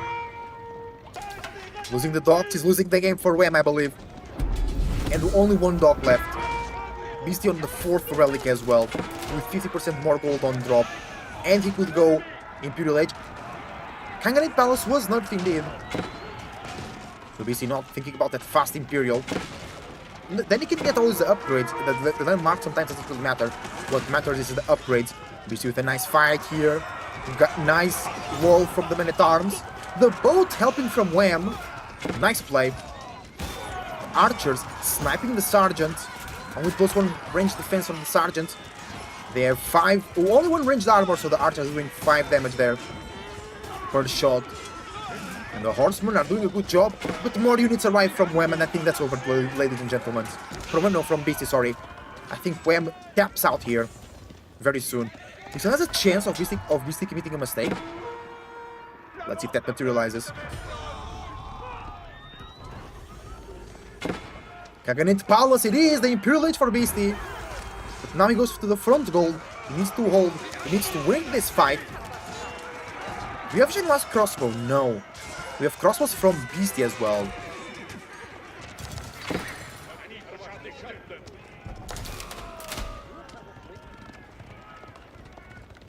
Welcome to the stream, Shevake. Oh, the sound alerts are not working. Let me fix that.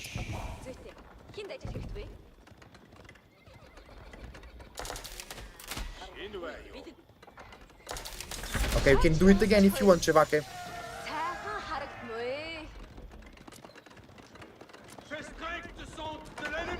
Okay, Beastie holding the line. Welcome, welcome, welcome everybody. How are you doing today?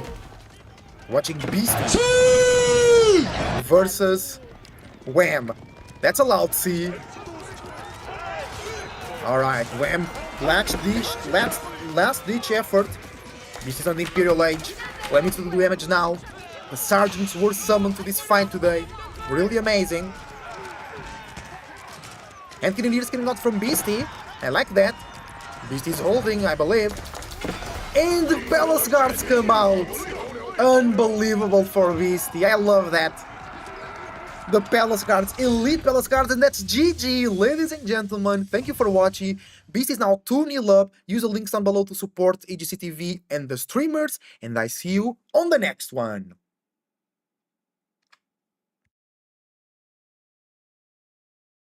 Unbelievable game from Beastie. Let's get it.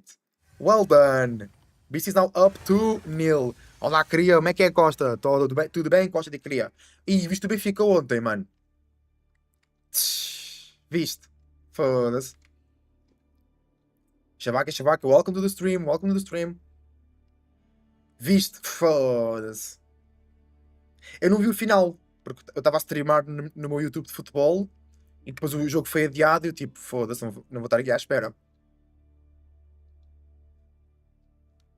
The Chelsea versus Benfica yesterday was a joke with the breaks. FIFA and the US are killing football. Agreed. Then Benfica got the goal though, right? Benfica got the goal back, but like it was so like Benfica was playing bad. The defense was so bad on the right side. Cucurella and Cole Palmer were destroying Orsnes and Barreiro. So and Di Maria, I mean Orsnes and Di Maria. Bro, Di Maria was walking. I was getting so pissed at Di Maria, bro. He was barely defending, man. Oh, and then he plays 110 minutes. He's not running at 20 minutes. You think he'll run at 110 minutes? Insane. Just insane stuff from Bourlage. Yeah, the red was tough. I didn't see the red, but it was Prestiani being stupid. I was reading on Reddit.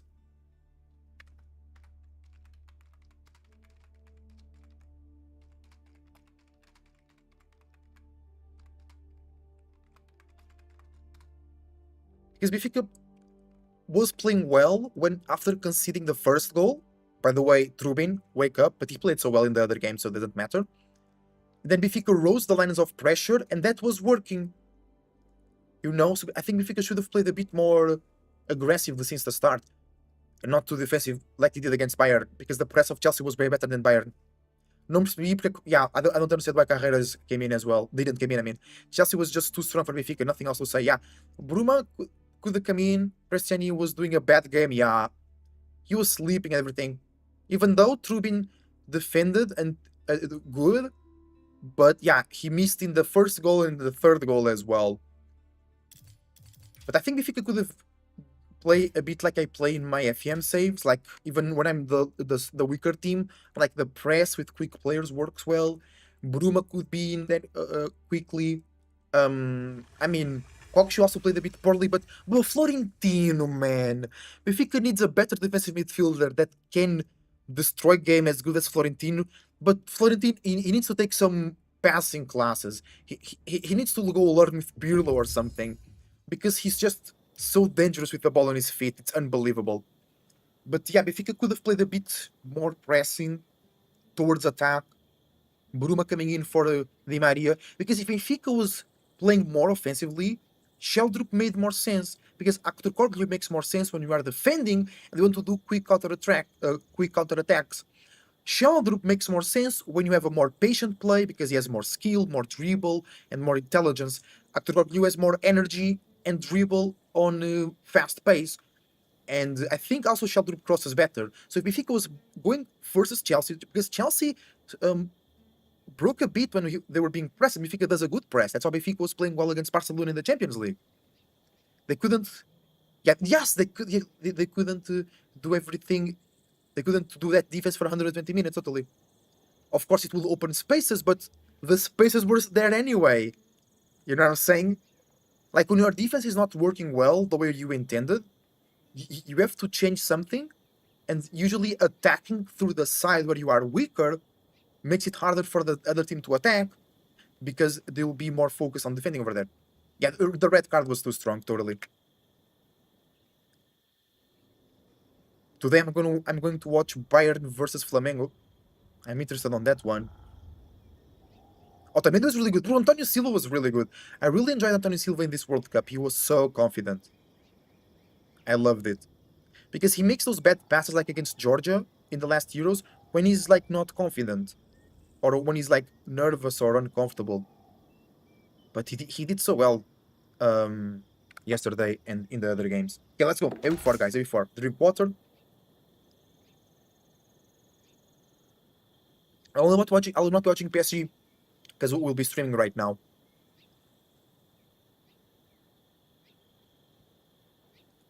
And let's be honest, it's gonna be like 7-0. Inter Miami struggled to win against Porto. I mean. Also, the teams playing Club World Cup will get set back for next season. No true summer break, and next year is the World Cup too. A lot of injuries for those. Yeah. Benfica will have 1 month until the Portuguese Super Cup versus Sporting. So the players will have like 2 to 3 weeks of rest. Is too much.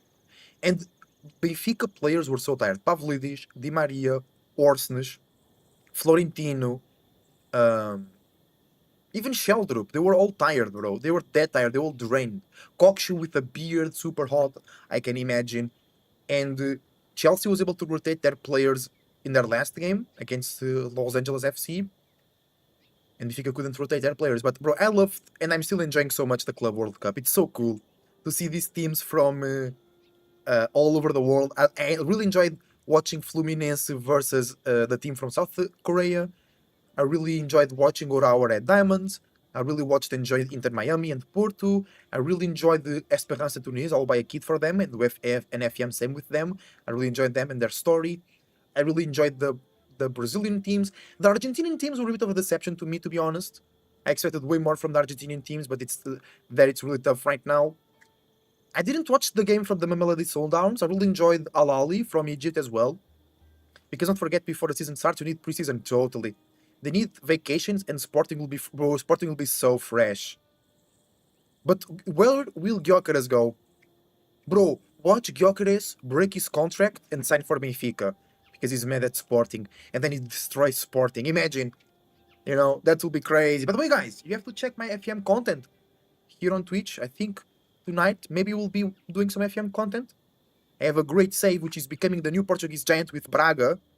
And we've been doing pretty well in the couple last seasons, let me tell you that. But don't look at my finances. Don't look at my finances. Yeah, and if you want to watch the VODs, go to YouTube, Ezosu Football, because Twitch is acting really weird with copyright claims. For example, there was a stream I was listening to Pokemon music, no remixes, OST, and Twitch struck that as copyright, so it muted a bit of my stream. So it's better. So I'm not really publishing the VODs that have the mute. So if you go to Ezosu Football on YouTube, you can watch everything.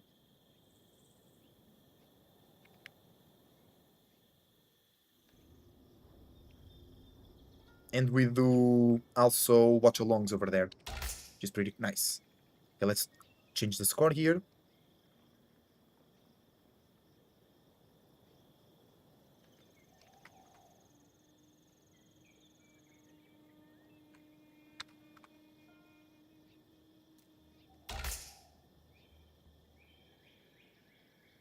Oh, Ottomans! Nice! I want to see all the changes on the Ottomans in play. Lovely. Hi everybody, welcome very much to game number 3 out of the best of 5. This is the EGC Master Summer Tournament, and we are with Beastie on match point, leading the series 2-0, playing as the Ottomans in the color yellow, and Ottomans had a huge amount of changes. We'll go through that very quickly. In the color blue, trying to catch up, it's Wham, 0-1 in the color blue as the English. I was quite surprised when I saw that peak, but in this map it makes sense. I think Enlightened Horizon is a good map for Wham, but you have to go man at arms, because English cannot make Spearman in the Dark Age, because this Spearman already come upgraded, so you can't build them in the Dark Age. But you can go man at arms, which is a bit tough. 100 food, 20 gold in the Dark Age is tough, but you can conquer the camp, generate a bit more food, and then you can get 150 gold from the wolves. But the wolves were changed too. There was some changes to the wolves here. I don't remember exactly where it was, but look at this. Vizier point from Ottomans. Look at this. Extensive fortification. Reduces the cost of town centers and defensive buildings by 20%. Equips your garrison units with crossbows, increasing damage by +1 and having +2 bonus against heavy units. Akanji system, spawn 3 Akinjis at the town. No, Akanji is a football player. Akinji spawns 3 Akinjis at the TC, unlocks the Akinji in the archery range and military school. Like those things, and there are more, like 2 methods, 2 free methods for an example. Just crazy stuff from the Ottomans. I think they'll be so strong and so versatile right now, and that's exactly what Age of Empires 4 can offer. Still very unique units, or very unique civilizations, but they can do versatile. They can do what other civs do, but in a different way, with different advantages and different timings. I'm really enjoying the direction of the game here. There's been one of the best tournaments to cast so far. I think the format is amazing. I love the triple elimination bracket, and I love the new ban system. I think you can only ban 3 civs, which makes more variety on the civ selection screen, and also the maps are great. Not a lot of water, and when there is water, the maps allow for a good land play as well. Wolves still being shenanigan by the scout. A lot of players, more openly Marine Lord, don't really like this, where you can just cheese the wolves with the scout. And the men-at-arms over there. Wait, but Wem doesn't bring the scout. Maybe he just cheeses the wolf with one man-at-arms because they tanky. Both players with the market, both players with the merchant, I mean. Both players burning down the wolf.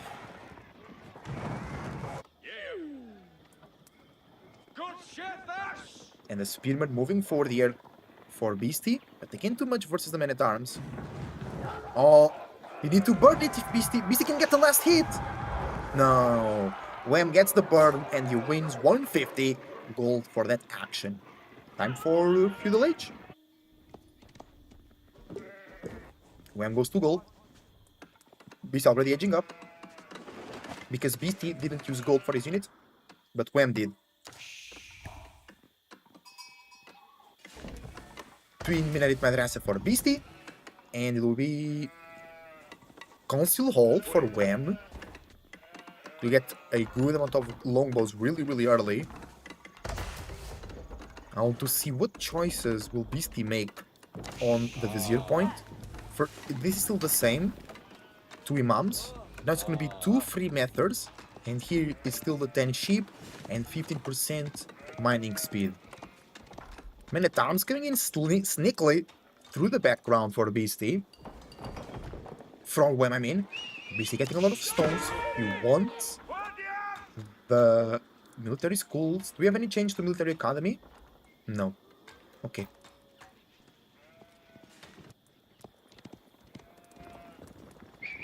When walking around with the men-at-arms, he sees the stone villagers. It's gonna be Abbey of Kings. So it's gonna be a king play for Wham. Castle Age. While harassing Beastie. But Beastie can make a lot of spearmen. Ooh, will the barracks go down? Because Beastie needs Sipahi to deal with this horseman. He has 4 spearmen, maybe with the upgrade. Oh, Beastie also conquered the merchant camp really quickly. But Wham is taking it back. Merchant camp made me remember the Romani camp in Kingdom Come Deliverance 2. I have to go and play the DLC. I totally forgot about the DLC of Kingdom Come Deliverance 2. I'll be doing that in Ezosu Gaming, my variety gaming channel. But actually, my first gameplay of Kingdom Come Deliverance 2 is in this YouTube channel, Ezosu Empires. So if you're interested in that, go check it out. Beastie now going for the archery range, will lose the barracks. It's not that bad for the Ottomans because they only cost 100 wood, they are cheaper for them.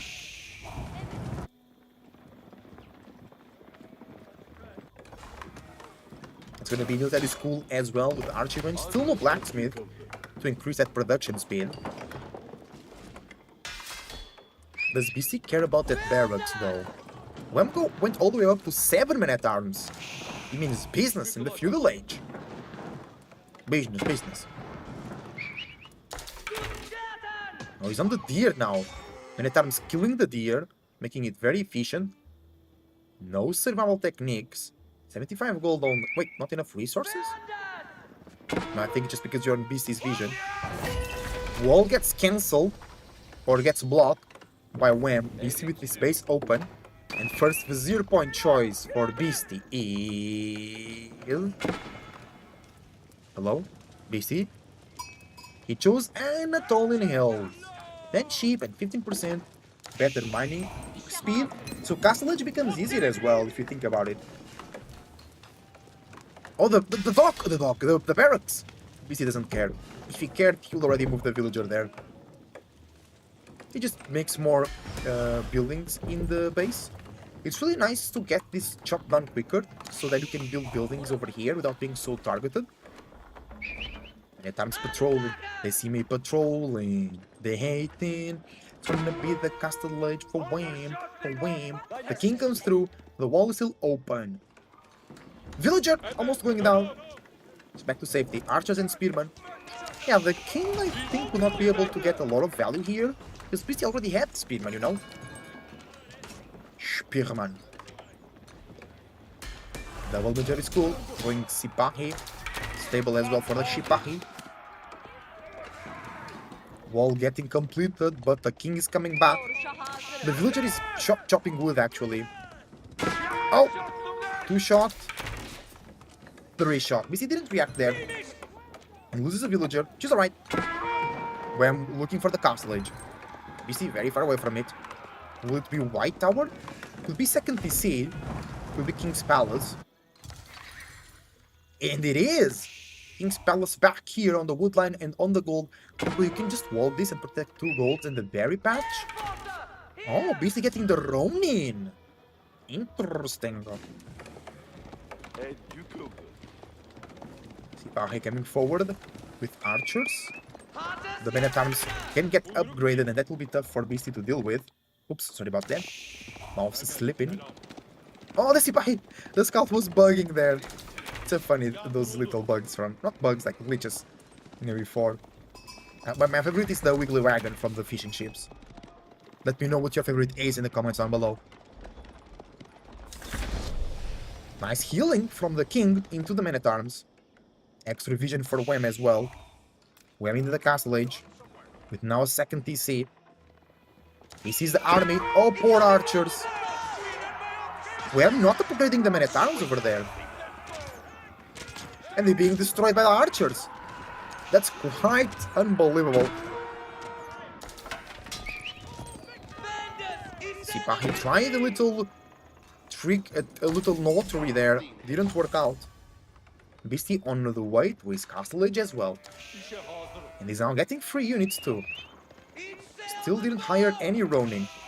Mehmed Imperial Armory. He has 2 tickets now, and that costs 100 gold per Ronin. Not being food though.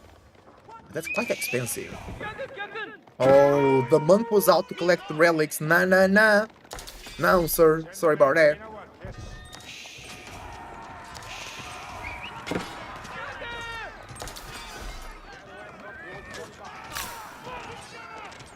Okay, king goes down with spearmen and archers. BC doing psychological damage as well. Remember, he's on match point. And the arms are upgraded. They come through. There is the method there. I don't think it was a free one. When at arms clearing the army from Beastie. Uh-oh. But BC can pump some crossbows now. BC already has blacksmith as well. So he can get those upgrades in smoothly. And also, he's mining gold faster. He ran out. He has gold in the back, but it's unprotected. Second vizier or third vizier point. Oh, he got the imams. And he also got military campus. Oh, no, he just got the imams. Never mind. And the imams are out and about. Oh, he hired the Ronins. What are they? That's them.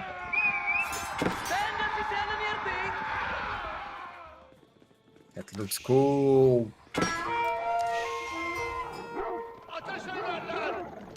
Misty holding the fort.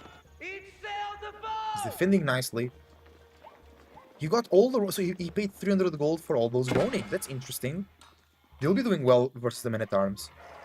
What's the damage? 12 damage. 4 melee armor. 12 damage. The men-at-arms do 12 as well. They also have 4 melee armor. Are they the same unit? PC now going into Lancers. He's waiting for the siege. He's going for Mangonels. Wants Pringles. 3rd military school. Wham! Already 6, almost 16 villagers ahead. Let's check that economy. 1,000 food per minute for Wham. Mission 600 food per minute, but he's getting 3 units as well. Farms for the English that work better. Oh, they were buffed. That's right. Forgot about the buffed farms for the English. Because how many fields on food do we have? 34. How many farms do we have? 7. Really? Is the deer still going? Yeah, the deer is still going. Oh, Beastie wants some business. Wham only has 9 units. What? He wants to go fast Imperial with Berkshire? Ronin. And he loses a villager there. Actually, he does. Tower with Sprinkled in placement, doing some good damage. Going for more farms. Military production, it's 1 stable and 2 barracks. And he can get the king as well. The king is already there. I think Wem wants Imperial Age with Berkshire. But I don't think he'll be able to defend that. Beastie is already here. Wem seized it.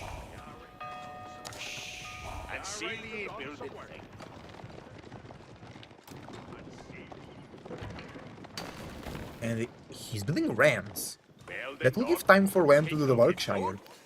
If Beastie attacked now, there was no way for Wem to defend that. Let's see the vision from Beastie.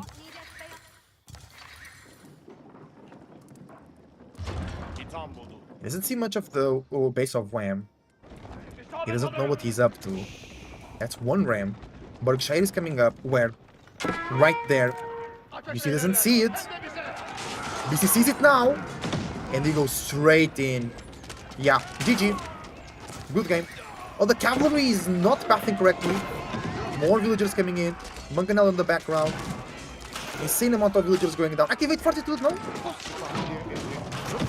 I think it's activated. Ooh, the Berkshire goes up. That's insane. Villager kills. 27 villager there. The kill there. 30 actually. The Manganel shot came in. Wham. It's now 10 villagers behind. Is it worth it? His second TC. Oops. His second TC. He can do farms. Can he upgrade? He has 4,000 gold here, and okay, so he has 4,000 gold basically. No gold upgrade to get that gold faster. The Beastie is on 3 relics and 2 sacred sites. Wham has gold as relics as well. He can get gold from the farms that cost 350 gold. So it will take a while for him to get the necessary upgrades to defend against another push. He does have the Berkshire. Beastie can get free siege. Maybe Beastie goes to Imperial to get the Great Bombard. He can get the 0 point Great Bombard. He got the extra military skull. Oh, the Great Bombard is still only over there. Beastie will go triple TC because he can get cheaper TCs. He'll play the long game here today. His match point, he can improvise a little bit, you know. What's the plan for Wham? He's getting the mining upgrade to get the gold faster. But he will not be able to go... I think it's GG.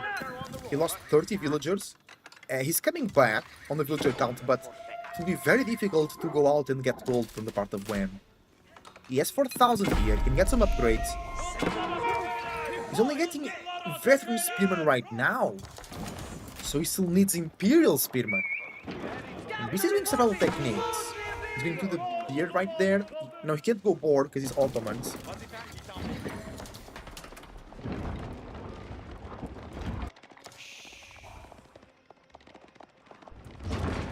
Wham 6 units, Beastie 56.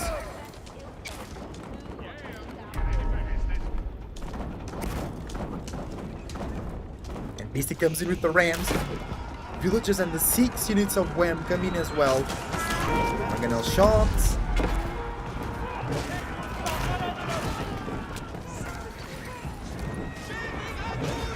And Beastie's pushing through. Here we go. And I think the Berkshire will go down pretty quickly. Beastie with the +2 range defense. But still castle age units, so they don't have that extra armor. Berkshire is doing insane damage. The Rams are working nicely. I like it. Oh yeah, I like it. Look at that damage. The villagers are repairing. Manganels need to target the villagers right now. Look at the shot, it will be insane. Manganel shot. The villagers dodge, but that means that the Berkshire goes down. And that's GG, ladies and gentlemen. Thank you very much for watching. Your support is greatly appreciated.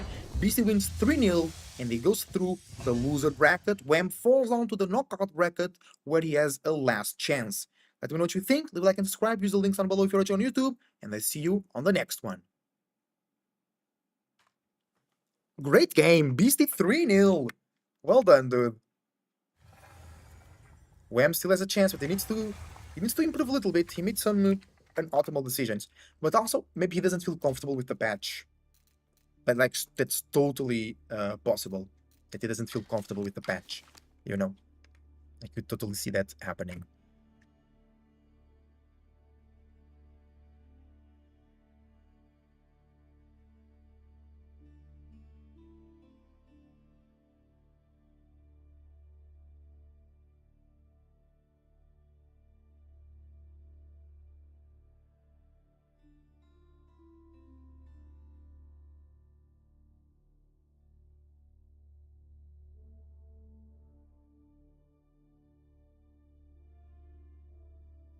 All right, let's organize the file.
Ottoman too strong or BC too strong? I think the fast Imperial play wasn't the right choice for Ram, to be honest. But I think he's experimenting with the new patch. New patch in the middle of the tournament is really tough. But you know what? Who will be tougher on? It will be in the players on the knockout brackets. So people like Baltoon, MSN, B, CSO. These on the knockout bracket already. That's crazy. Valdemar, Numodan, Lucifer, and Kiliard. Because if they lose now, they're out of the tournament. So they have basically one set to not lose in the new patch. I think that's a bit tough. Let's see what the mainstream is casting.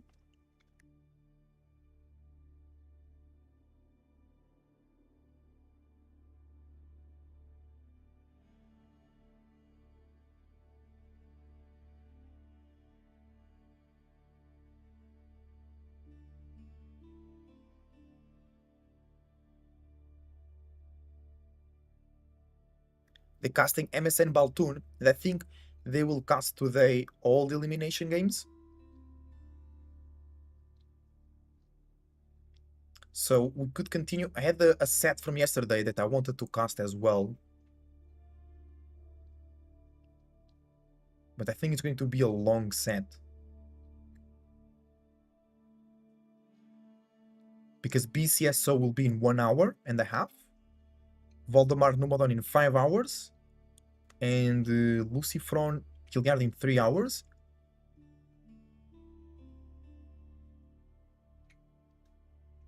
Yeah, because there are no games from the top bracket. That was already done. Loser bracket was already done as well.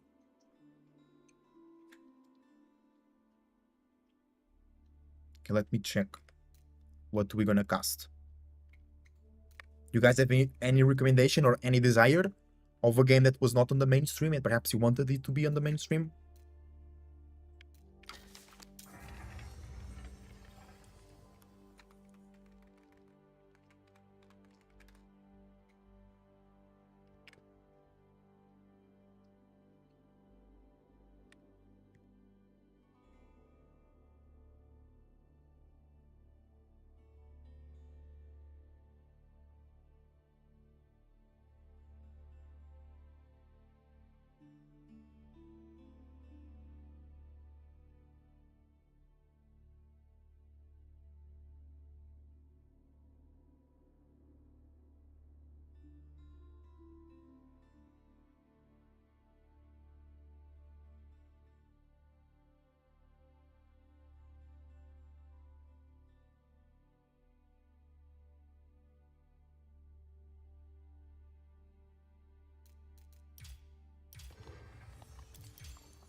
Beastie versus Puppy, that was on the mainstream already.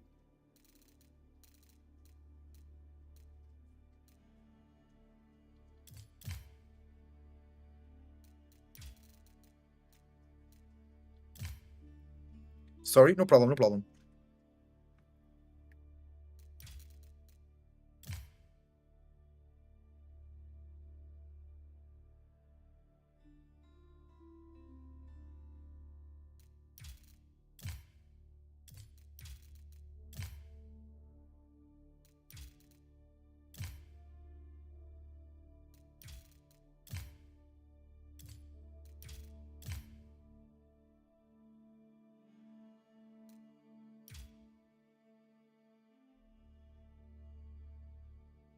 But we don't really have a choice because all the elimination matches will be streamed, so I'll cast this set anyway that wasn't on stream.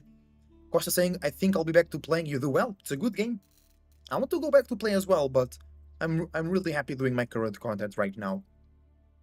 But I want to come back to A4. It's a great game anyway.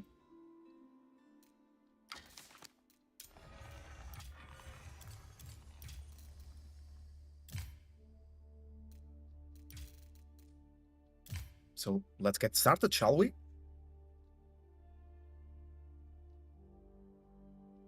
Let me just make sure it wasn't on the main stream.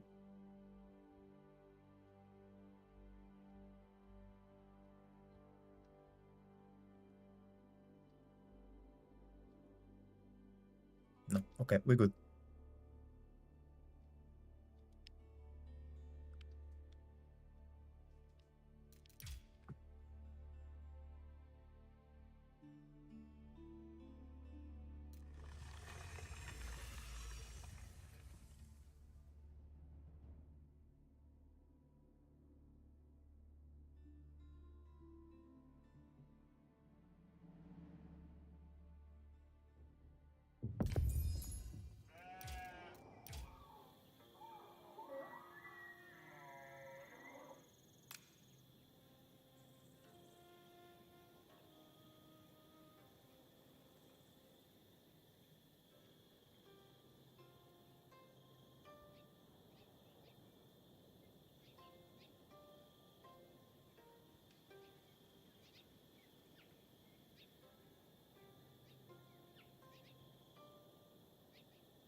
All right, we're ready.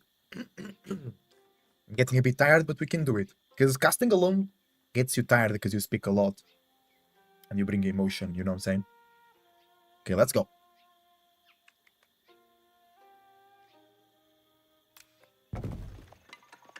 Hi everybody and welcome very much to game number 1 out of a best of 5. This is EGC Master Circuit Summer Tournament Loser Bracket Round 3, but don't worry, if a player loses the set, they still have a chance in the knockout bracket later on in the tournament. And with us, for the first game, we have in the color yellow, representing Team VES, it's Anatan on the Chinese. In the color purple, representing Team Liquid, playing in the Mongols, it's Demu! And we are on Sunken Lands. Thank you for watching. Use the links down below to support the tournament and the streamers, because they both stream on Twitch and YouTube, I think. So I'll leave their YouTube channels as well. And if I don't, make sure to comment that, so because sometimes I just forget. Just make sure to remind me so I include their links. I mean, everybody, almost everybody that is into the AOE4 community knows those players, but at the same time, people might not know that watch my videos, so it'll be good to direct them over there. And also, we are here in a big game, not only because it's an important tournament, 30,000 prize pool, but also it was a new patch right today. I'm casting this game after it was already played, but in the day of this tournament, or recently, before that day, the new patch just dropped, so both players are adapting to the patch while playing in a very important tournament. And a lot of sheep here from Anadan. Can we see Demu's sheep? There we go. Mongols being picked a lot and they're playing quite well. Let me see if there was any major changes for Mongols or Chinese. For the Mongols, the Kaganet Palace was nerfed and improved technologies were buffed. Some bugs were fixed. And from the Chinese, we have Fire Lancer damage increased. Nice, I love Fire Lancer landmark snipe. Extra materials technology repair rate increased. Okay. And to be more specific, from the Mongols, the Kaganet Palace time was increased by 10%. And improved food gathering technology increased from 5% to 7.5%. Then fixed a bunch of bugs, where Mongol Pasha will spawn their second ship faster, another point was set during construction, fixed an issue where the cannon will not deal more than 1 damage to buildings after researching incendiary arrows, fixed an issue where placing 2 cruel ties from 2 different players, okay, that's team games. Fixed an issue preventing the buff indicator from the current hunter from displaying sometimes. Okay, interesting. Let me know what you think about the new patch as well in the comments down below, or right now live if you're watching this live on YouTube, Twitch, or Cake. And the Philologists coming in for the Chinese, we know what they're gonna do. They love this cuteness. They love these cute cheap eyes over here. They love to go professional and get them with scouts. Deer stones for demo. Here it comes. Long time no see silver tree, I mean. It's hard to justify in the current meta, I think. Also in the current map pool. If you're watching on Twitch, you can type in the chat, and on YouTube too, if it works, exclamation point map pool. You know more about the map pool of the tournament. Deer being killed, it's okay. Demo has the guard, he can just move it and make it more efficient or make a new guard.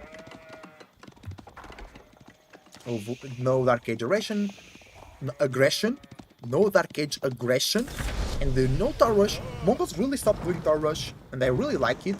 Just more variety, it will be a lot of that. At pro level, it was already not the main strategy for Mongols, but it was still very prominent. For example, Marine Lord and BC were players that were really using that strategy. I don't know if they'll be doing this in this current meta. It's a bit different right now. Khan doing some good damage, but also taking some good damage from the town center. Cannon slit, cannon damage.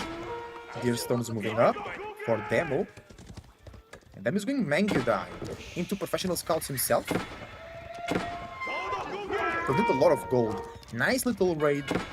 A lot of idle time there for Demo. Just from one horseman from Anatan.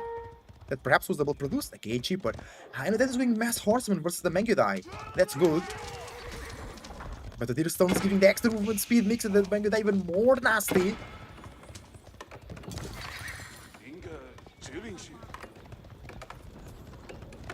Mangudai circling around the base of Anatan now with the Deer Stones. Well, they can't, bro, the horseman can't catch up, no sir. The horseman cannot catch up, that's a good movement from Demo. Really nice play here. He doesn't even need to micro. The Mangudai just shoot while walking. Villagers are now threatened. And then could switch to archers, but instead he goes into spearman because he's afraid of a Keshik switch from Demo. Usually Mongol players that go deep into this early aggression, they go Mangudai and Keshik because just a lot of mobility and a lot of damage. And then he's forced to retreat, he's losing a lot of horsemen here, a lot of value. 8 horsemen is 800 food if you think about it. And he's now going professional scouts though behind this, which is really nice. Supervised. Oh, no subtle techniques just yet. No. Oh, there we go. I was just about to say no blacksmith, but there is blacksmith and +1 range defense as well for Manhattan. That will help. But Demu already with +1 ranged attack.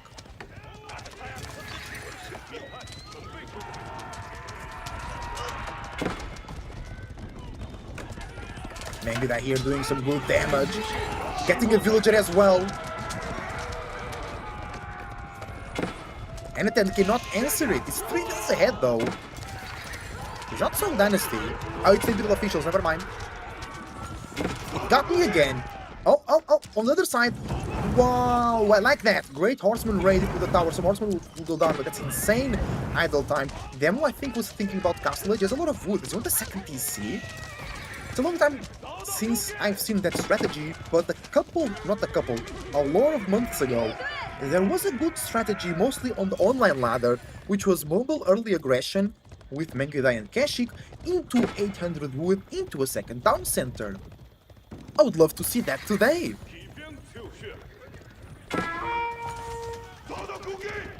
Demo pressing. He defended the raid. Lost no villagers though. That's really impressive. And then it's down to 4 horsemen. That's rough. But he has a lot of deer. Now he's doing archers and he can supervise. Barbican, right there. Demo with no vision of that event. Yeah, it's all over here. And we've seen some deer gatherers here. The scouts from Anatan going all over the map to get some food. Some dynasties here, that will be great for Anatan.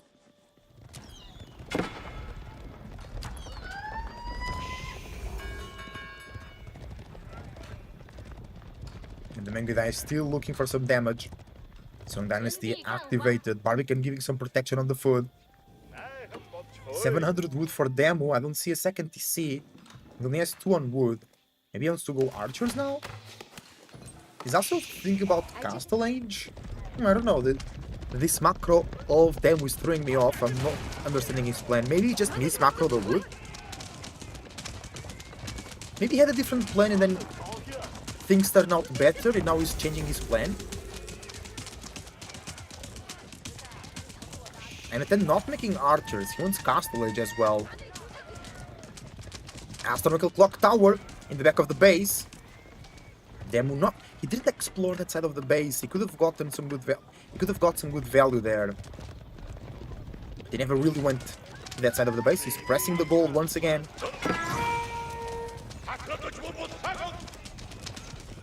Nice moves, but not doing a lot of damage. Being a bit conservative. Castle Age should be here soon. Will we see Kurultai or Step Readout? Both landmarks very valuable. Oh,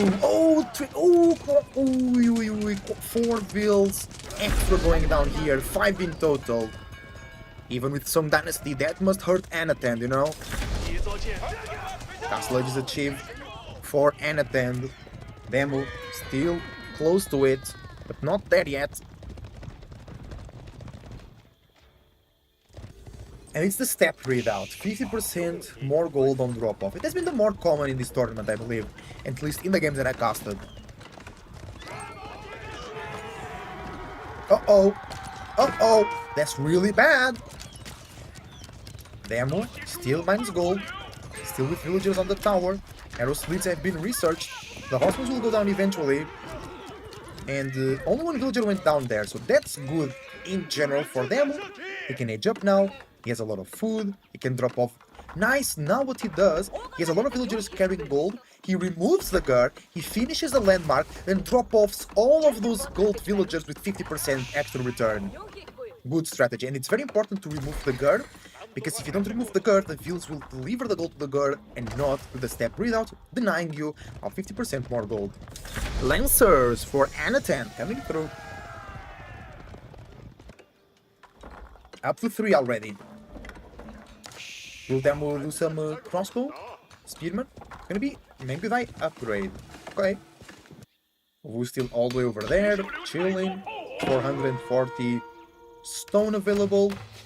To double produce Mengudai costs 150. So he can produce double produce 3 times. So 6 Mengudai for the price of 3. It's good business. It's good timing as well. And then keep sending Lancers. He's raiding over there. They see on fire. Already a slight food transition from Demo with the sheep. And then got all the deer from here almost. But he can't really touch the deer from Demo. Demo could get them afterwards. Remember that Mongols cannot build walls. So the only way for Demo to secure it is with towers or army. Ovu runs out. But Demo still has a lot of nice kills here from Anatan. He's ahead by 5 economical units, counting as well with the Imperial officials.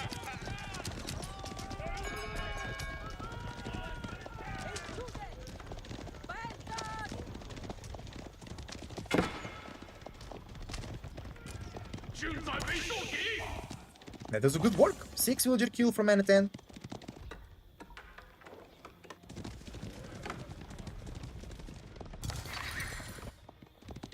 And the Lancers rotate around, looking for a better angle.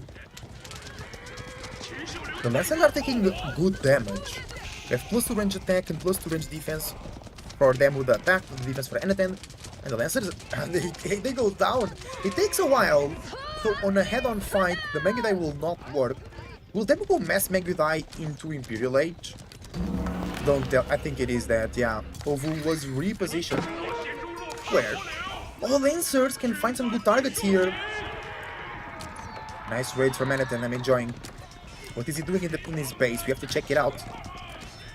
Because in the opponent base, it's wrecking chaos.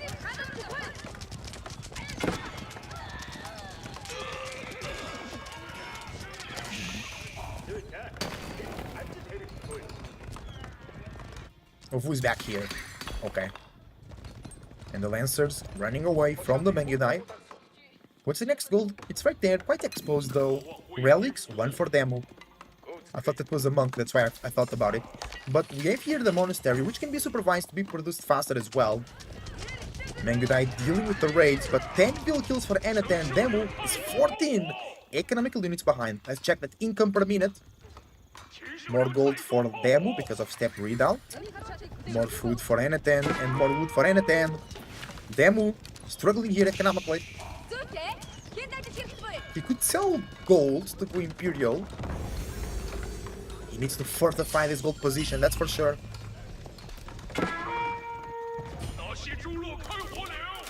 And Anatan now switching into Spearman. And he's going Nest of Bees as well. Can Mangudai snipe Nest of Bees? I don't think so. The Nest of Bees do snipe the Mangudai. They do decent damage. They do this, yeah, that's alright, you know. It's not too bad, it's not great either.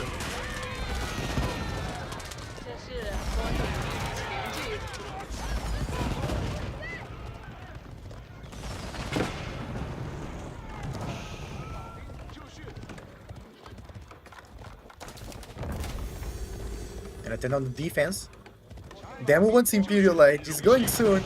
He's going now. Yeah, Kaganet Palace, right there, being rushed by 20 villagers. And the Lancers looking for an opening. We have some crossbows to defend from Demo. Nice.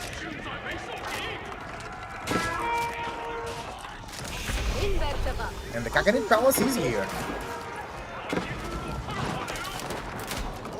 What few units are we getting? Imperial Guards. Palace Guards, I mean. Elite Imperial Guard. Elite Palace Guards. Oh, man. Oh, that's Relic. Going down. To be the third for Demo, though. That's good value. Nice raid for Anatan. Killed 3 more villagers. Demo killed a total of 5. Demo behind 21 economical units. Now he has 3 units. We have Wololo over there. But nothing really happens. It was a nice defense from Demo. He pushes forward. Anatan far away from the Imperial Age, and he needs to do a farm transition. He went second TC. He's going second TC right now. That might be a double-edged sword. Is that will really slow down Anatan at the moment, and he needs to defend at the moment. And will be soon against the elite unit. Uh-oh. Nest of Bees will help, but at what point? Farms on the front line, no keep.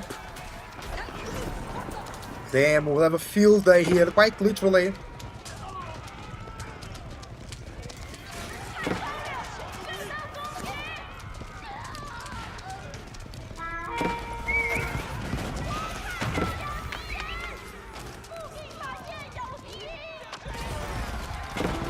And then on the defense now. Demo killed 3 more villagers. It wasn't a crazy number.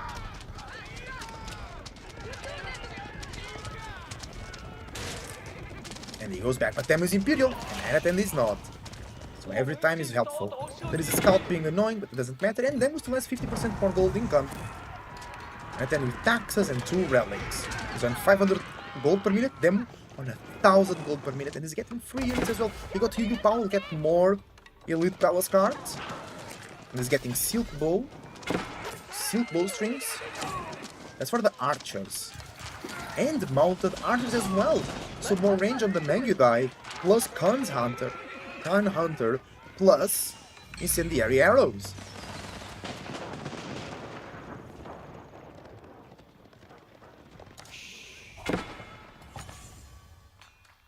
And the scout still burning the step readout. Anatan is so far away from the Imperial Age. He has no food at the moment. He's getting the 3rd relic into the base though. But he really needs that farm transition to be up and running as soon as possible. It's coming in alive. Demo wants to move forward there. Switch from switch into crossbow main from Anatan. That'll do some good damage into Demo. But the problem will be the range and the attack speed. And so he's doing the damage into those Mangudai. The stones are right there. Double secret sites for Demo. That could be a win, actually. And then now getting a lot of food per minute. Oh, the cannon placement towers and the Hiyu Pow. Wait, this could be actually Demo here with 2 win conditions. He can go secret site, or he can go landmark snipe with the Hiyu Pows and the better army from the Imperial Age. Anaten will have a tough time here during the transition though, but he already has a lot of food per minute now, so maybe he can do it. 3 granaries, but no farms, that's the berries. Yes, there's 2 precision cross. He has the 2 food upgrades. He's not supervising. There you go. Keep protecting the farms. Very, very important. And maybe they're looking for an opening. The walls are open over here. And then he has to invest. But then he's investing too and getting free units. And 2 secret sites for the gold value. Mangudai coming in, breaking the formation of them over Anatan. And then is 42 villagers ahead, but he loses 26 right there. Unbelievable. He lost 26 villagers just with, no, up to 26 villagers right there. Losing more villagers here. Bro, actually, I suffered from this. I suffered against this. Imperial Age Mangudai just running around my base. And now, which was a 40 villager lead, it's still almost a 30 villager lead, so it's quite alright. 41 villager kill anyway. It's insane. And then we didn't win the second DC, I'm a bit sad about that, to be honest.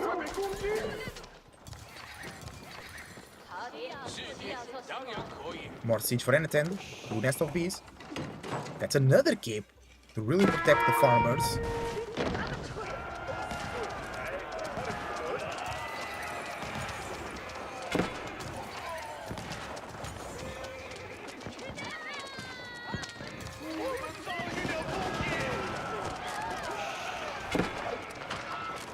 Okay. Anaten suffering more villager kills. Then he's massing a good army outside of Anaten's base. Anaten wants to go Imperial Age, but it's so difficult. Anaten also could mass a lot of Nest of Bees here to help him out. He has 4 at the moment.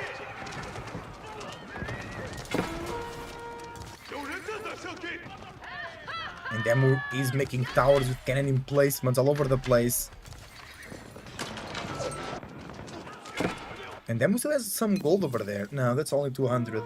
So maybe Demu needs to start trading soon. He still has 4,000 gold over here. Maybe that's too risky. No, I think he's in control. He can take that. Villager lead up to down to 15, I mean. The keep gets destroyed by the double Huyo Pow. Army for them with 45 Mangudai, 10 Palace Guards, 8 Horse Archers, 5 Khan Hunter, and 6 Fruit Knights. And 2 Warrior Monks. And 1 Nest of Bees. And the Khan, of course. For Anaten, 31 crossbows and 13 horsemen, 7 spearmen, 5 Nest of Bees. It's not looking good for Anaten on the military count. Another Mangudai raid.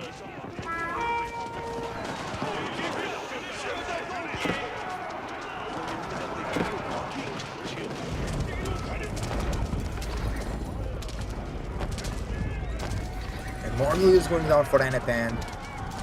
He's struggling.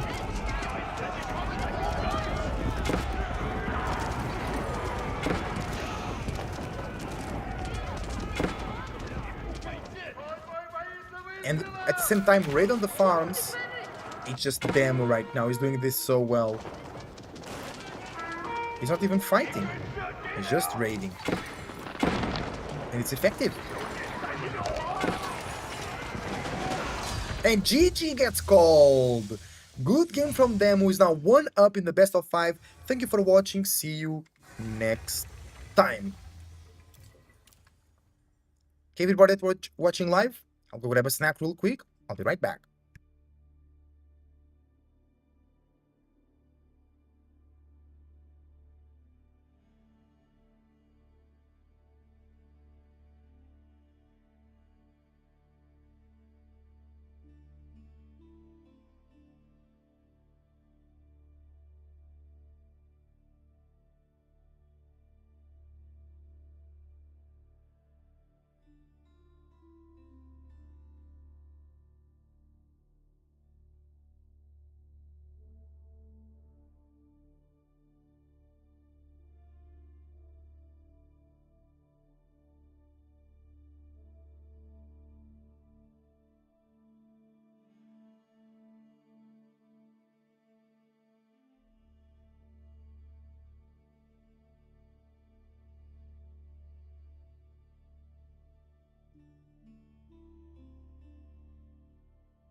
Hi everybody, I'm back. Welcome, welcome.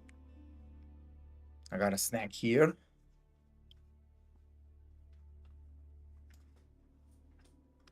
Let's watch a bit of the mainstream while we're eating.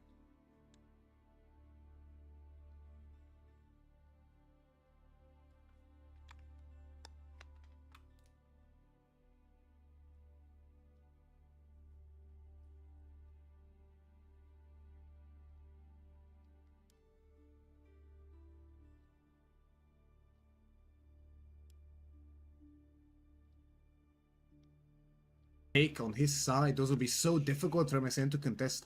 4 Relic HRE is a force to be reckoned with, without a doubt.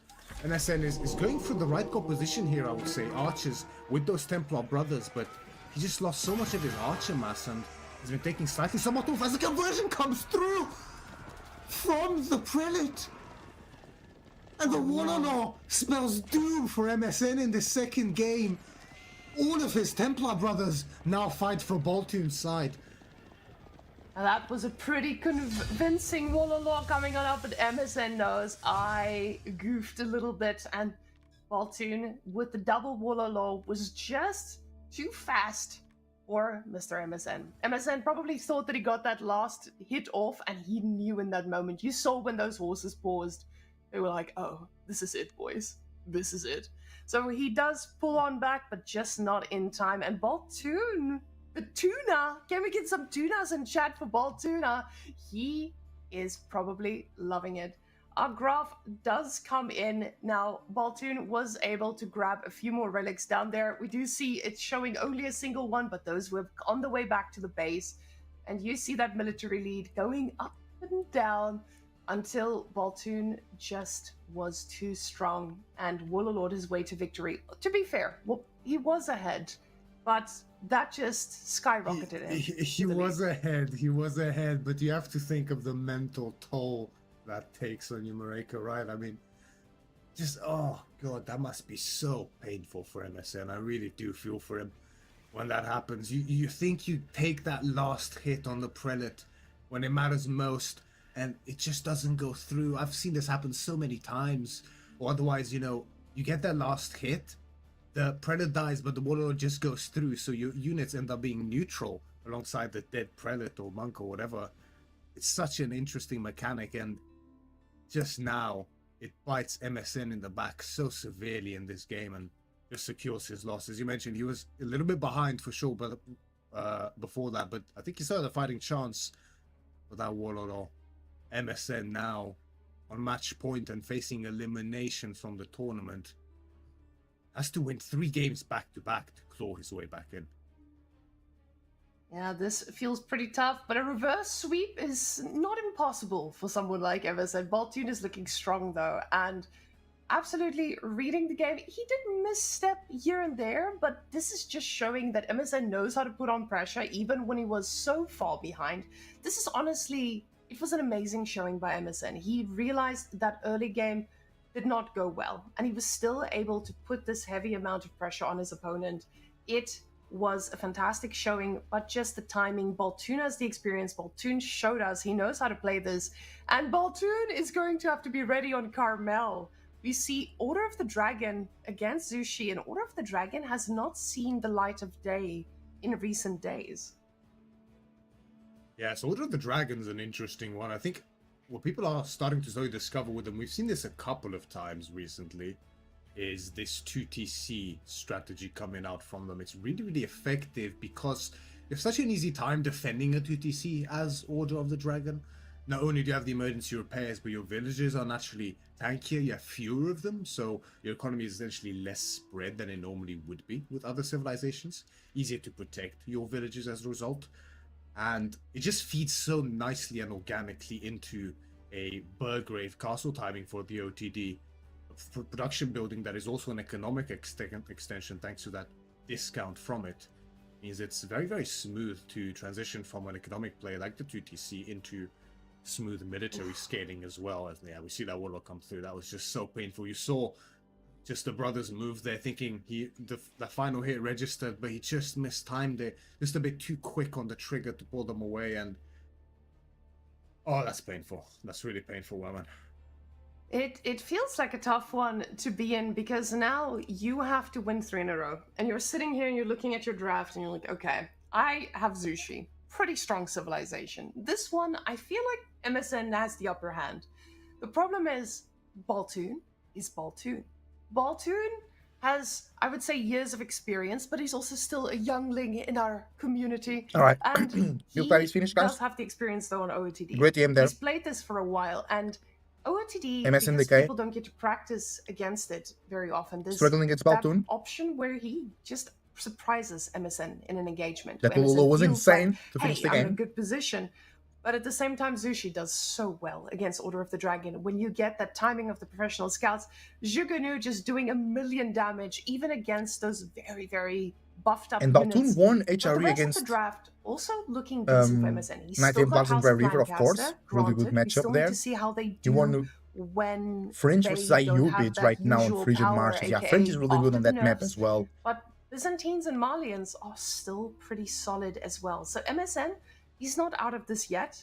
Alright, guys. Baltoon, I'll he's still got an auto take chat the card, dish, and he's also got the the Mongol plate to the card kitchen. he I'll be gets right to back. pull. And Japanese. Now, I think both of these boys are fine. They just need to surprise the other one and out-sustain. Yeah, every single game counts, right? So even being 2-0 down, I'm sure MSN has every fiber and will left to fight in this set, as he will need to do to preserve his spot in this tournament. And Carmel is his choice to make his stand, right? With this Yushi's legacy, one of his strongest picks without a doubt, and one of the best civilizations on this map as well, right? I mean, few others benefit so much from the tremendous amount of dare, all boosted by the Imperial official under that mill, means that he can just make such an absurd amount of lancers, those Dali horses with the extra attack speed. Such a powerful unit in combination with that Zuganu especially, which are also stronger than China's. Makes for a really effective composition. And OTD, they can have some very powerful units as well. They also have a good economy, but they don't excel at either of those things, right? They don't have the best economy, they don't have the best army. They're a bit of a jack of all trades in that regard. They kind of do everything fine, a bit like HRE, but, you know, on a map which is so specialized around this food, day, and, you know, hindered gold access, which is something OTD, of course, desperately needs. It could be a bit tough for Baltoon here. I do wonder what he's going to go for. I do expect we'll see a 2TC from him. In which case the game will turn into a situation of can MSN kill or do enough damage before that 2TC pays off. Because if not, then I think he does have a real struggle on his hands.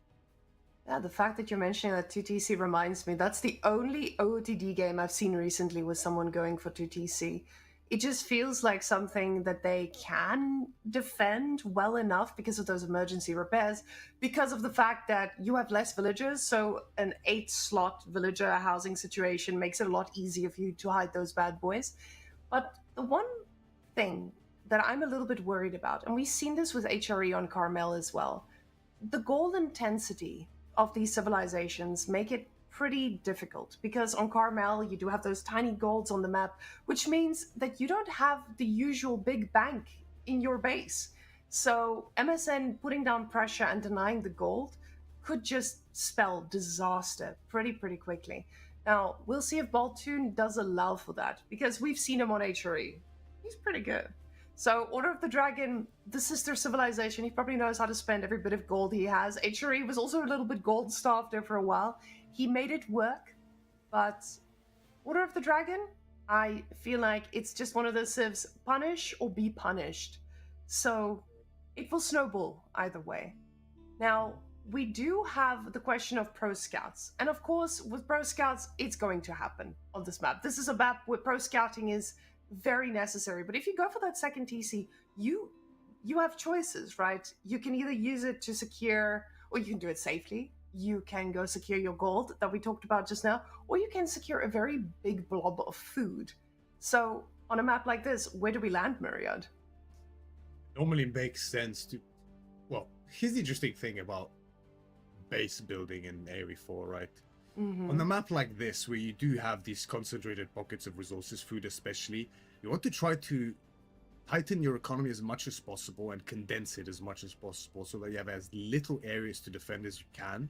If you can secure his food and his gold income with some cheap walls and the TC, then Baltimore will be very happy, and he can offset his goal disadvantage somewhat with those Burgrave spears, which will always be useful. I mean, against Jushi's legacy here, right? Spears are going to be Balti's best friend in this game, that's for sure.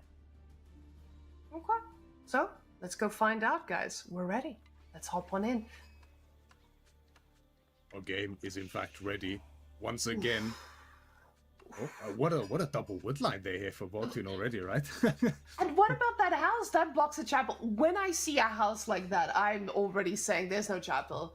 Because building the house in that spot when you're going to go for the chapel feels like a war crime. Guys, we've got MSN on Zushi in the blue and Mr. Baltuna there at the top with Order of the Dragon. Now, we do always ask ourselves, what is better? Some of the pro players, they do decide that the landmark of choice for Order of the Dragon is still the Chapelle because of that economy boost. But the mining work, it does have its place, and the place is pretty powerful with those cheap upgrades, with the special upgrades amongst them as well. And it definitely allows for you to have a pretty fun feudal age.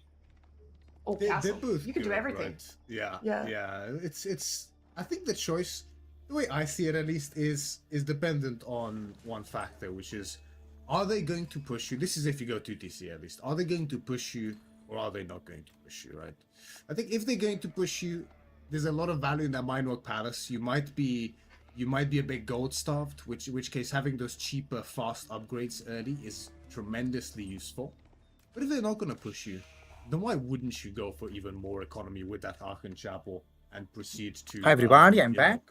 Welcome. Even better than you otherwise would. It's going to be the Minework Palace here for Baltune, though, only with 2 villages, and we see that mining camp on the stone. So he recognizes that he might potentially get pushed here in feudal. It is a possibility by the Jushi's legacy, right? With those Zuganu, an old school little Zuganu timing wouldn't go miss sometimes, potentially, as Bernsen might be thinking. So playing it safe with the Minework Palace, and like you... Let's go back to our casting.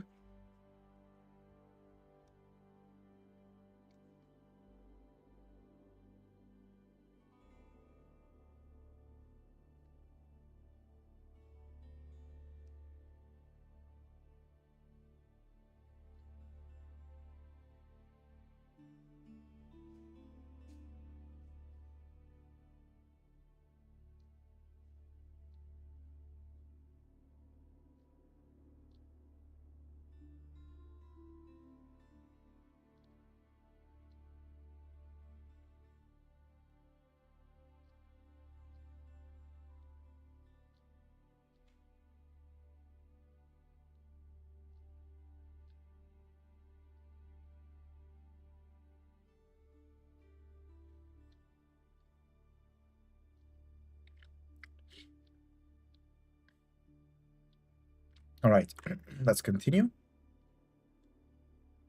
Have here some coffee, but it needs to cool down a little bit.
Hi everybody, welcome very much to game number 2 out of a best of 3.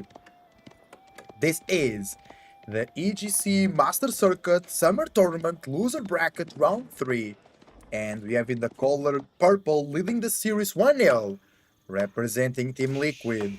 Playing as the Ottomans, it's Damu! In the color yellow, representing Team VES. Playing as the House of Lancaster, it's Anytime! We got on Enlightened Horizons, and time to conquer some merchant camps with some barracks here for Damu. And then opens with the barracks, and then there you go with the spearman immediately to conquer the merchant camp, and then go straight to the wolf den. For the Ottomans, it's cheaper, the barracks, so they have a slight advantage. You'll have a little bit more wood available, but on the other side, Anatent collects food faster from the sheep, and they start with more sheep, so they have that advantage themselves. We just had a recent patch, very recently, where House of Lancaster was basically nerfed, and Ottomans were buffed, and they gave them more versatility. As the game goes, we will notice you of any new thing or any new stats that appears on the screen. And if you're watching on YouTube, use the links down below to support the tournament organizers and both players that stream on Twitch as well. It's gonna be a bit of a longer feudal age here because of the wolf shenanigans. It's a bit deeper of a dark age every time in Enlightened Horizon.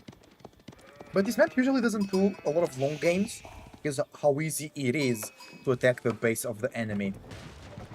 But Lancaster can get to 3 keeps for free in their base with the age up with Lancaster Castle, White Tower and Berkshire Palace. So if there is a civilization that can make this map hard to attack on, will be the House of Lancaster. Wolves being cheesed by the Spearman classic of this map, and Demu doesn't go for that. He captures the enemy merchant camp and is almost feudal age himself with 6 spearmen walking about. Lancaster Castle coming up for Anatan.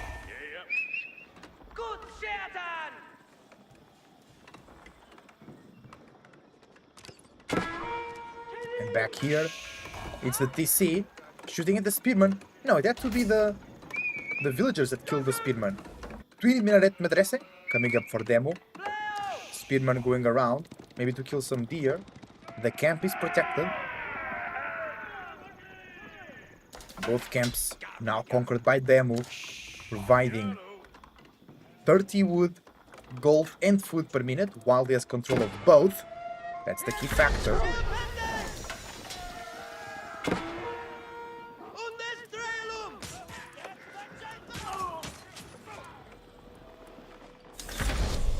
Upgrade to the feudal age, and Demo already with the feudal. No, Anatem already with the feudal upgrade for Anatem. Demo still waiting for it. He already got it. Both spearmen upgraded, and Demo immediately goes into wheelbarrow. The spearmen are looking for something. Maybe just going around. No, they put. Are they? Maybe they want to kill the den. The den is burning. I think Anatem got it. Because I don't think Demo ever went up north with his army to the side of the wolf dens.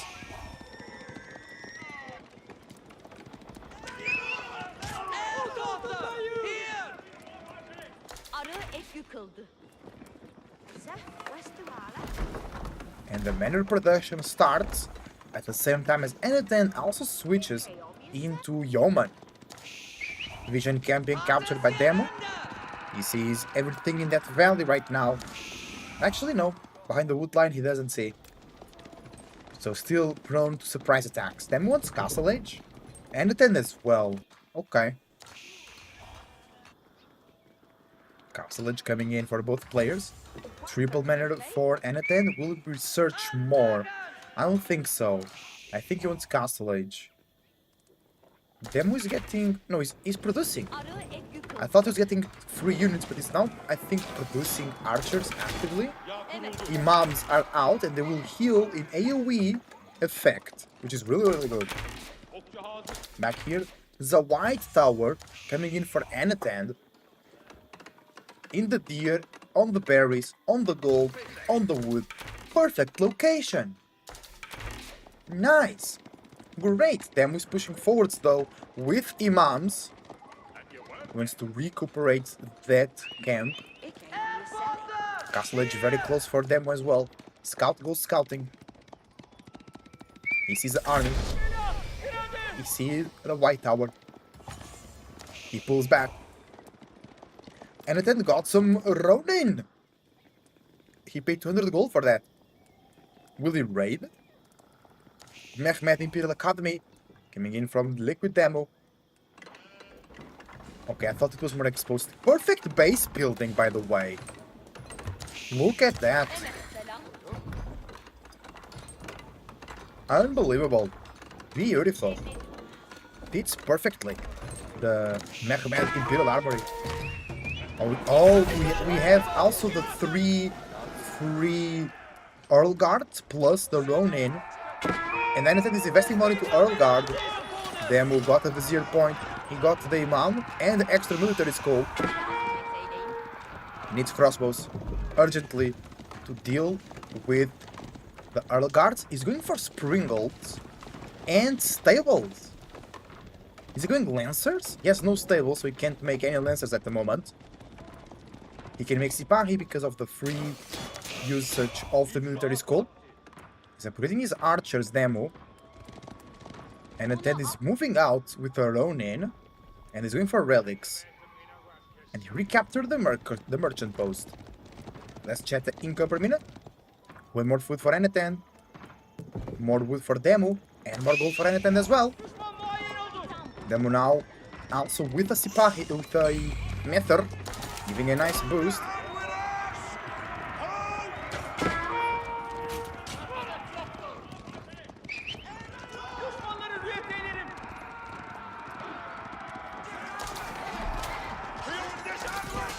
And Ted might be able to take a good fight here, but he can't snipe the imams, so maybe it's not worth it. The local could come in clutch with one imam. Oh! The knife shot! I forgot about that! It just deleted the other imam out of existence! What a move from Anatan!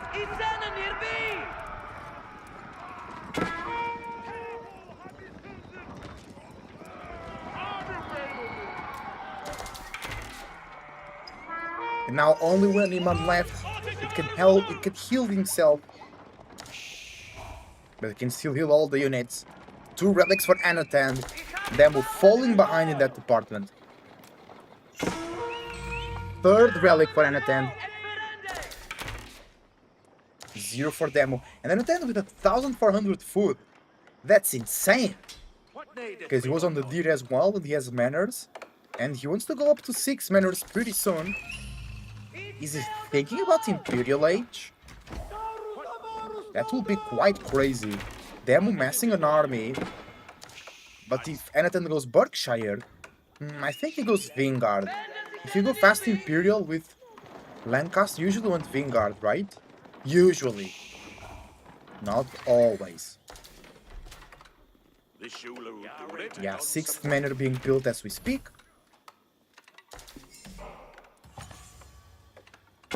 Yeah, Imperial Age will be soon here for Anatan. Oh, in the Ronin raid, got 1 villager. Nice, can you get another one? No, it is the Wingard Palace for Anatan. But Demo is pushing, he knows about this. He feels the age up aura in the air. Wingard Palace in the back, it will be hard to reach. They will have to burn the walls there, that will take some time. While that is at it, I'll grab a sip of my coffee.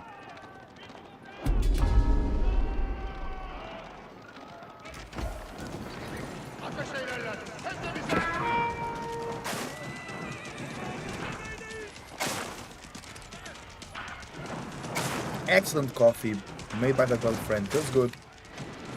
Wall going down here, the base is open for Anatan. Another Vizier point available for Demo. He goes Military Academy, making military schools produce faster, and now he can make Lancers and Janissaries. Janissaries from the military schools. Janissaries could be really good. Sipahi, Sipahi, Sipahi. No fourth military school, but Demo can do it. Just thinks it's not worth it. He's protecting the gold. 2 sacred sites for Anatan. The third gets denied by the Sipahi. And the move goes immediately to cancel the other sacred site. Merchant camp conquered by Demo. It's 30 resources, it's 15 resources per minute. 30 plus his own, so... it's actually... It's only 3 resources. Yeah, no stone. So, 45... 120... No, 90 gold per minute in total. 90 gold, it's okay. 90 resources per minute, it's alright. Demo also wants to go to the Imperial Age. And at 10-6 wheels ahead, and with passive income that Ottomans don't have, but they have directly into military schools. Demo grabbed 0 relics, and at 10 grabbed 4. No, Demo grabbed 1. My bad. Raid under the White Tower, 1 villager went down, that's quite alright. That should be defended.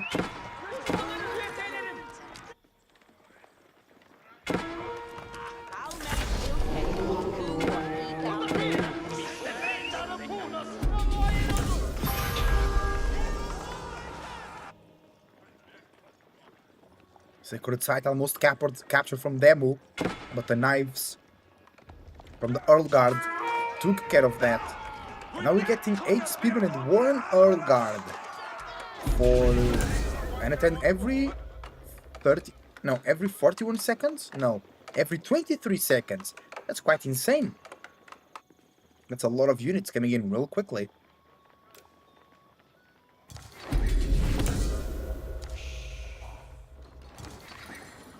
Age up is here for Demo as well. The Istanbul Observatory coming online.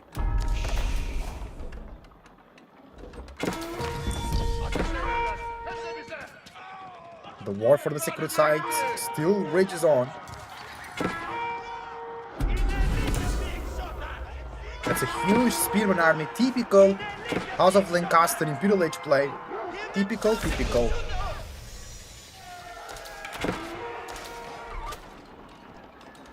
And the walls are open on Demo's base. That's really dangerous. The archers taking the spearmen head on. More spearmen arrive. Nobody on the town center to help it out. Villagers looking to wall up. The spearmen not reacting to that, they're just running around looking for more victims. The economy for Anatan is just better. Way better than Demo. We're seeing farms, we are seeing farms. Sipahi being challenged by Demi Lancers. That's all he got, the Great Bombard Vizier Point Demo. Oh, he's being raided. And also being attacked through the north side of the base. Uh-oh. 9 Springles could take care of the infantry. Still no elite army tactics for the elite spearmen, but they still are elite. Them upgrading the Sipahi to elite Sipahi.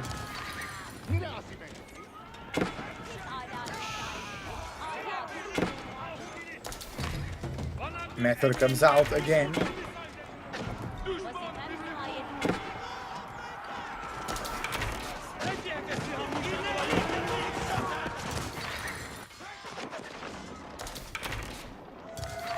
And it's not going good for Demo. He's losing a lot of villagers, being pushed by many sides. Might be losing his composure at the moment. The siege being sniped by the Demi Lancers is a bad omen.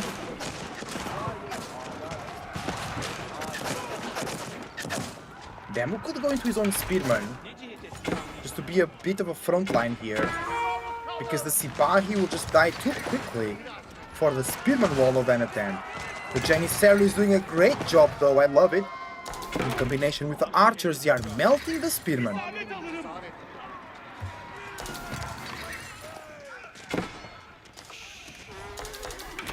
Demo is holding on for the moment, 7 villagers behind. And Anatan is now up to 9 manors. And he can get the gold income from manors as well. Does he already research that?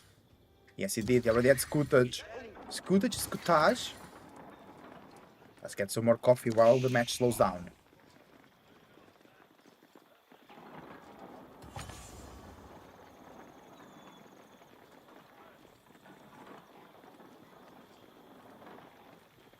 Demo has way more military units. More than double the number of Anatan. Demo goes for a small raid. Anatan saw that. Oh no, not head on with the Speedman. He takes it. Demo is not afraid. The method is giving extra attack speed, and the Speedman go down. Because Demo really wants the extra gold income, so he's going for the sacred sites. He could always go for trade bags over here and trade from the corner of the map to that trade market. Wouldn't be bad. And with the trade bags, it gets 40% better, the trade, so could be a play. But that would require a big investment, and then you have to defend it. Second TC is now here for the Ottomans. Did we use... No, we didn't use extensive fortifications. The Racer Manhattan have stopped. But Demo will need a lot of villagers to compensate the 9 manors. It's already behind by 4 villagers. So he needs to get ahead in the villager count, and then even further ahead to offset the manor and the discounts from the Vanguard. Sipahi raid? What they doing?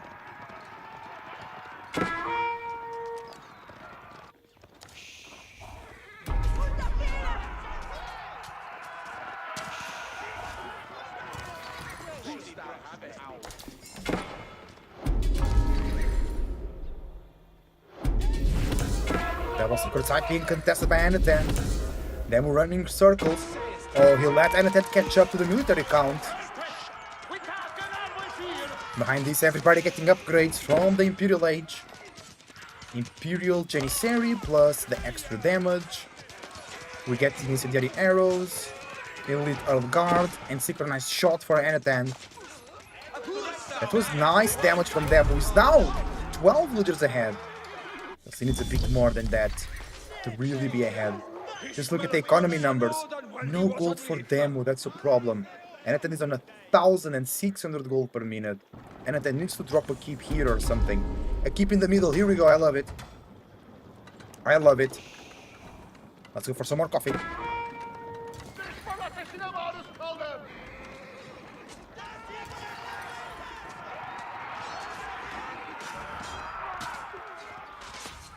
Demo getting another good fight. Destroyed value is way up for Demo. Demo got 5k more destroyed value. But against House of Lancaster, that doesn't really matter, does it? Because they just come back. Does it matter how many times you bring them down? They always come back. Nice damage from Demo over here. He's winning yet another fight. 6k more destroyed value for Demo. That's quite insane. Unless there's like another bug with the meter of destroyed value. Oh, Demo not reacting to those villager losses. He's 16 villas ahead already. I think Anatan has no idea about that second TC. He doesn't go deep into the base of Demo for a long time. Remember, Instant Observatory is a university, so Demo saves some wood over there. The next Vizier point for Demo will be... Wait, I thought he got the Great Bombard. He didn't. Oh. Oh, okay, never mind. I thought he did earlier. Never mind. Because it was so quick. I thought he got that, but no. Akinji? Will Akinji help here? No, because they will still struggle against the Yeoman. And there are a lot of Yeoman on the field for Anatan. What will be the choice for them? He's thinking about it. Extensive fortifications? So your keeps have... crossbows. The walls are being breached. No, double wall. That gives a lot of time for them. Still have 3 secret sites for Anatan and a huge party coming for the base of Demo.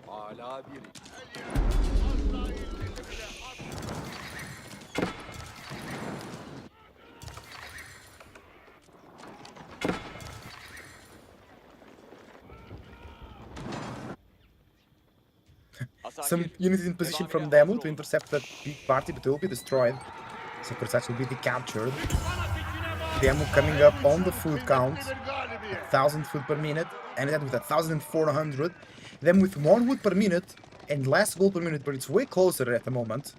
Because Demo finally getting some gold. And he has the 15%. No, he didn't get another in heals. Maybe just for an extra 15% mining gathering rate would be nice. But the sheep are not really helpful at the moment. Oh, and attendants go for siege. He's getting more HP on the siege. Then he'll have the Randys. Was that the trap? Oh, the wall just went down. Oh, there was a ram right there. I wasn't seeing that. Oh, the gold villagers are in danger. Insane Sipahi party coming forward.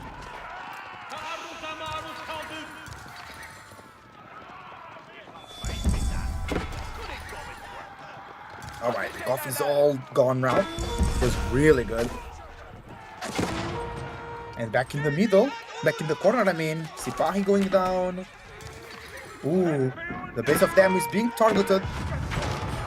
The Great Bombard is there. The Great Bombard will be sniped though. I know it was for free, but still.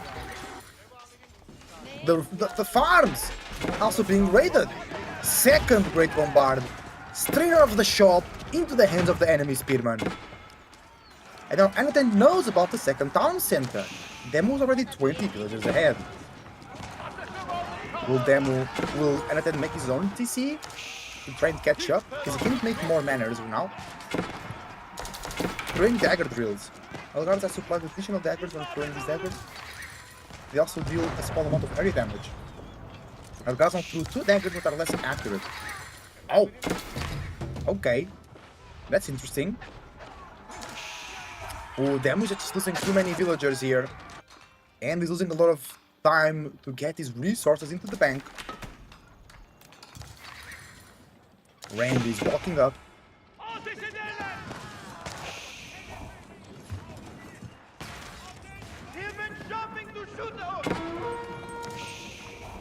Then we're still with a good army. But his archers and janissaries will die to the yeoman. That's a problem. The yeoman starts shooting. That's a great thumbnail right there. I always love to get the yeoman shots in the thumbnail. Rams making their way to the keep. Yeoman sniping the Sipahi. Sipahi can't go and snipe the siege then. You have a lot of Springles coming through. We have another raid at the base of Demo. But Demo is pushing to the base of Anaten, and he has the siege. He could landmark snipe. Maybe another Great Bombard will be very good here. The raid gets cleaned up at the base. Demo is pushing forward. He can get his army separated. He's bringing everything back. Where is he going? Oh no, never mind, the base is right there. I thought the base was here. No, guys. So Demo is far away from the base of Anaten, don't you worry. Yeah, he's healing with the imams, I like that. Janissaries can heal siege as well, remember. Just remember the name.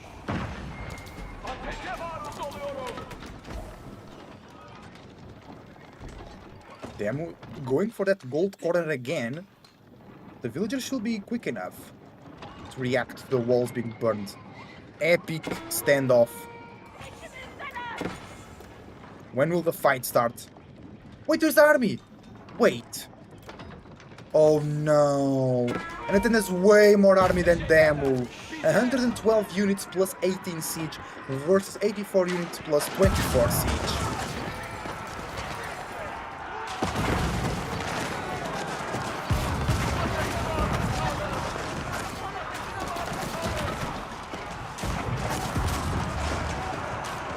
That's a great fight for the Anaten every day of the week. He's still super ahead on the military numbers. But Demo is more food per minute now, but way less food and a bit less gold. Yeah, Anaten pushing forward. Amazing fight. The keep helps with the cannon emplacement, but the cavalries are ready. The Great Bombard will also destroy, so not really wait for Demo to snipe the siege of Anaten. It's coming back with a party. Here we go, horsemen. Sipahi dive into the culverins and they go down quickly. The Wilds trying to repair the Great Bombard. keep is going down. The revolver screens will finish it. Will could just repair. Demo needs the gold at the same time. He's being rid again. He's still 22 vills ahead. Demo. So not losing a lot. And at 10 minutes per second TC. And at 10 still now with the same number of military units than Demo. Demo's able to defend here quite nicely. But still, it was a rough fight.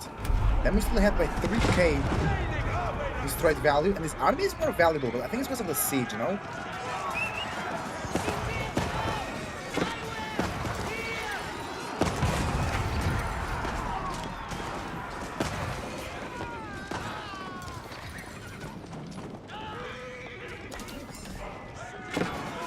Them launching a counter-attack. It would be profitable. Now, he retreats. The minimap is just yellow on this part.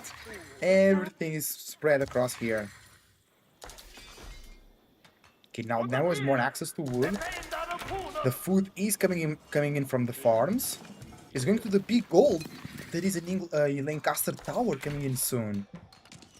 Will the villagers arrive in time? Demos just sees them. I don't know if you noticed, because there are many things going on at the moment. Then back to massing siege. The villagers are here, and the wall will be the tower will be done. Them with no vision about it. That will deny the gold from Demo. That will be annoying. Almost 30 villager lead for Demo.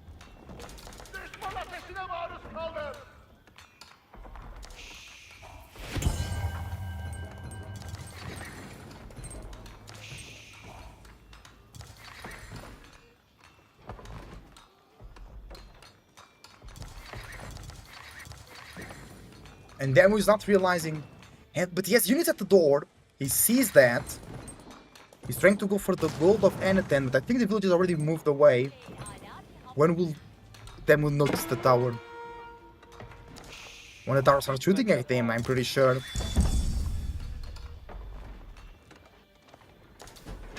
Demo defends the base. Well, the tower is now finishing. That took a while. And we're being pushed at the entry of his base. The tower is getting... Oh, the cannon place is gonna be crazy. The cannon emplacement will do so much damage to those villagers out of nowhere. That one is 30 vills ahead. That's really good. Great economy coming in from the Ottomans. He clears the threat at the entrance of his base. Gold is running out here though. I mean, still 1,500, that's quite important. The keep is being repaired. That's nice. Demo is now the one knocking at the door of Anaten, and he has double Great Bombard. Anaten is reacting, coming back to the entrance of his base through the south side.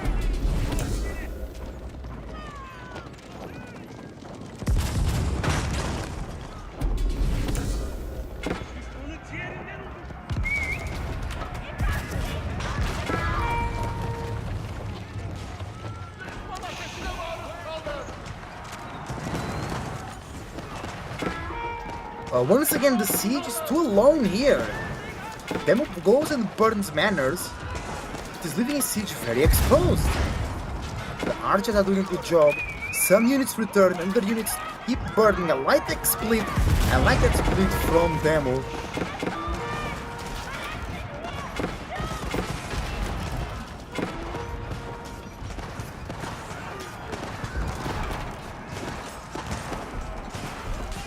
Demo holding on to the siege, but slowly but surely it's going down and down the... Oh! He decides to burn the tower down. The cannon plate... Oh, and the villagers are healing the tower. So many villagers going down, unbelievable. Crazy game.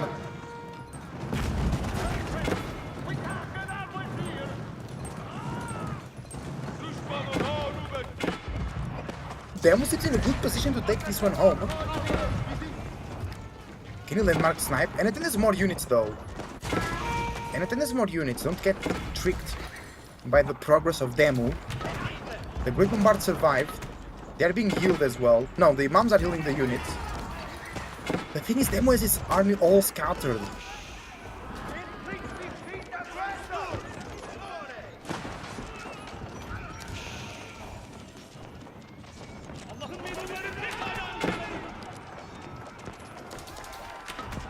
Yeah, then we will not be able to hold in this position.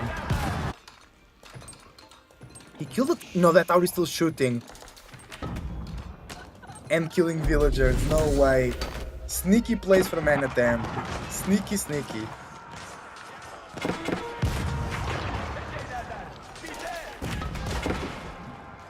Anatem clears it. There were no units. What happened? He has no wood. He has food and gold. I think this is over for Demo. He wasn't able to repopulate his army. And now it's too easy for Anatem. 70 units versus 23. He has covering. He has Rivaldo Queen. GG, Demo was doing so well. He wasn't able to reproduce his army. And now it's over. I think he can't. He's recuperating the numbers up to 30, but it's 80. It's more than double. It's almost triple the count of Anatem. From Anatem, I mean.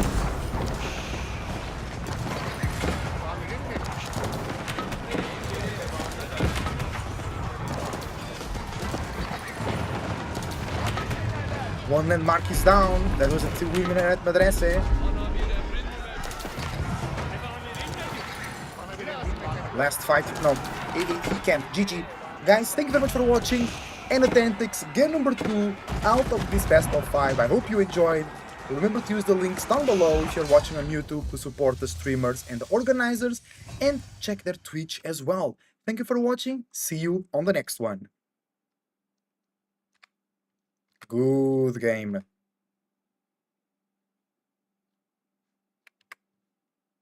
I don't know what happened. Because Demo just had no army right there.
Okay, let's move to game number 3.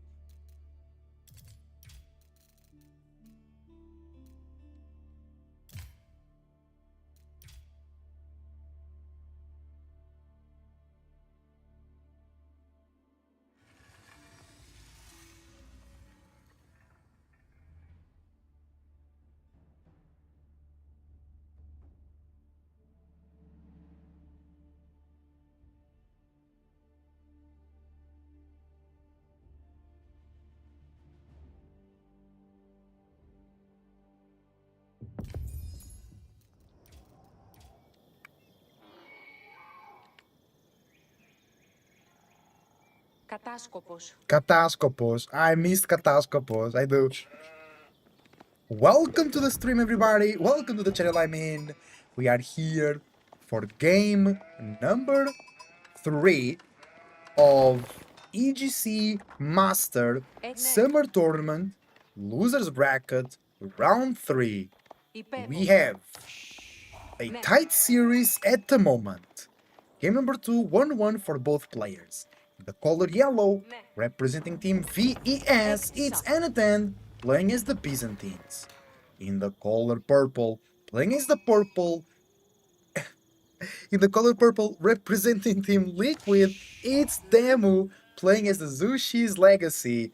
And guys, I don't know what you think. I think this is an easy, not easy, but a win for Demu because he's playing Zushi in the Deer Paradise. So you'll get so much value out of that deer out in the map. I just don't know, Byzantines is one of the best tips to stop that because they can get a lot of units early and quickly and free units with the berries and oil. But I don't know, I've seen Zushi just being so strong on this map, sometimes even beating the Rus, which are obviously the best sieve for this type of environment with a bunch of deer.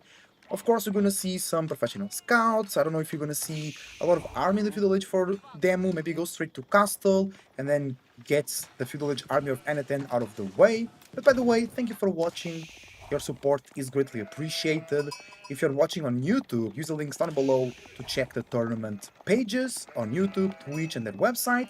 And if you're watching the video on YouTube, go check the links of both players as well to support them live on Twitch and on their YouTube channels too. Meditation Gardens for them. All the way over there, double berries and gold. Extreme value. For Anaten, Grand Winery in the back, he just drops a million sheep into his base. Feels good, mate, feels good. He will borrow immediately from Demu. Even before professional scouts, that's insane. Actually, that helps because you generate more gold. It already has enough gold for professional scouts. Professional scouts are coming in at the moment. There we go. What's Anaten's answer? Third Cistern at 5:30. Fourth Cistern around the 6-minute mark. It's really good. Can we have the fifth? Soon. And the scouts start working. 6 minutes. First carcasses coming back home. Anaten has 4 Limitane available.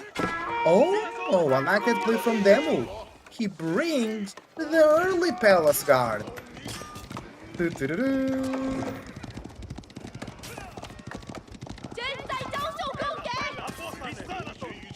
That's a nice counter to the Limitane. They're the perfect, I guess archers would be the perfect counter. But then the longbows from Anaten will counter the archers or the horsemen. Now with the Zushi being able to produce early Palace Guard, Anaten has to go Keshiks. There you go. And now Demu just needs to make experience as well if he wants to counter the Keshiks. That's where I was going. Because the only unit that can really counter the Palace Guards in relatively low numbers will be the Keshik. And still no 5th Cistern, but those berries are being consumed. We have Wheelbarrow. I really like to get Horticulture as well, because plus the bonus from the Cistern, you go crazy on that food. Meditation Gardens being perturbed. Let the monks meditate, bro. They help their zone. They help their town. Palace Guards running amok around the Keshiks. What is the Palace Guards? Demu switching into Spearman already. The Keshiks taking good damage from the Palace Guards. What? And Spearman and Palace Guards, they're just chasing the scout. I thought they were going straight to the base of Anaten.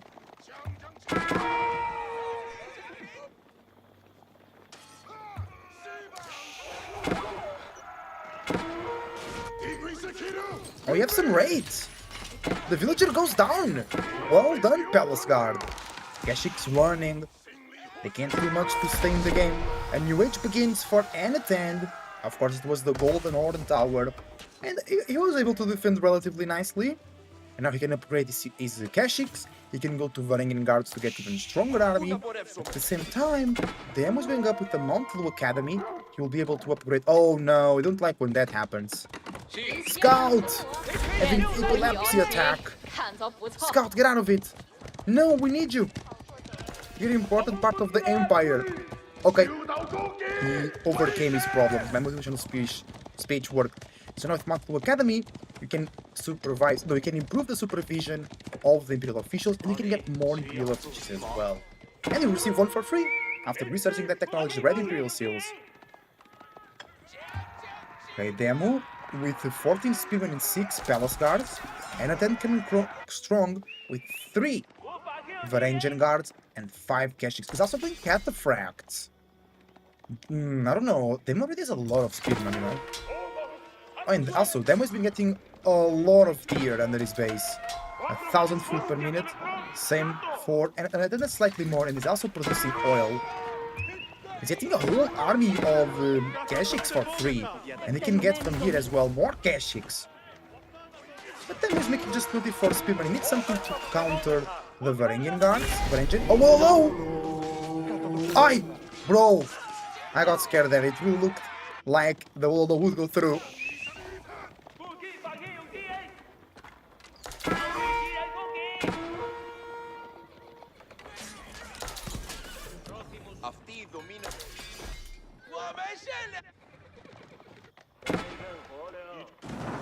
Ooh, Caesar going down. The Varangian guards approach to defend. Nice, good value for them. Ooh, 1,100 more destroyed value for them. That's quite insane. The Kashi crates do not connect. Great defense from Demu. Ooh, but those speedmen are struggling against the Varangian guards. Back here, nice army protecting the gold. Who needs towers when you have an army? Oh, not Imperial Red Seals. I'm impressed by that. It's 200 gold, 100 food. I think it's worth it. Because then you get an Imperial Official for free, and then you can make another one. So that you go to up to 6 Imperial Officials. Oh, that army is a problem. They don't have crossbows for demo. The Palace Guards will not be able to deal with the Varangian Guards. The Spearmen will kill the Cataphract relatively easily. But what will be the answer? Numbers, I guess? Sheer numbers? From demo, you can supervise. Byzantines can also produce units faster, but they need level 5 to go to 100%. And now the supervision is even better for Zushi, so Byzantines cannot really catch up the production speed.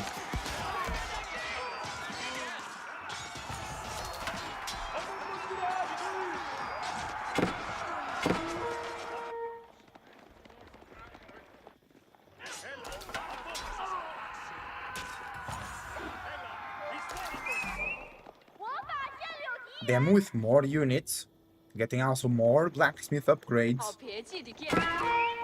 Again, the Keshiks failed their mission of raiding.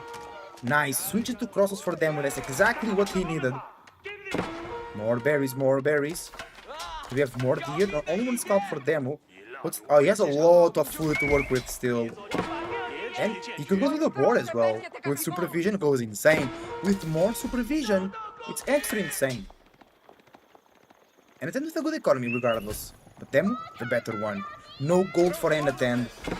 Is he going mass limit an A? Wait, why no gold for an attend? I'm curious. Because he has gold there, and that's it. I think that's the problem. Oh, because these are tiny gold veins.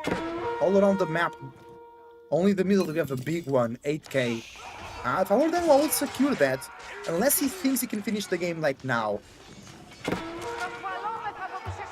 He has more units, but anything seems to be able to defend nicely.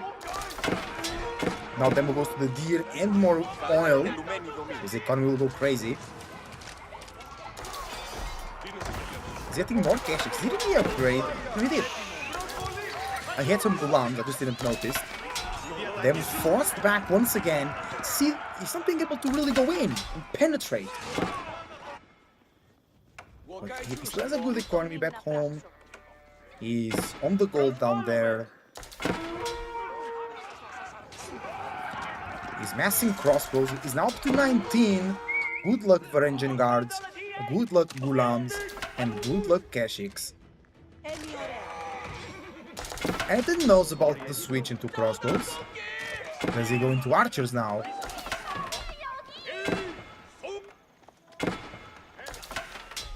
More professional scouts from Demo. He wants more meat. 72 food per minute, 25 gold per minute. That's nice from the meditation gardens. 2,000 food per minute for Demo.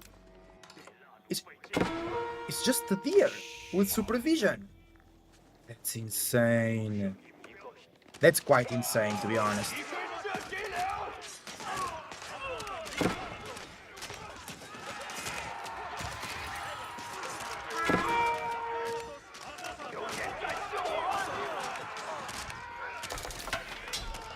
Okay, Demu claiming territory.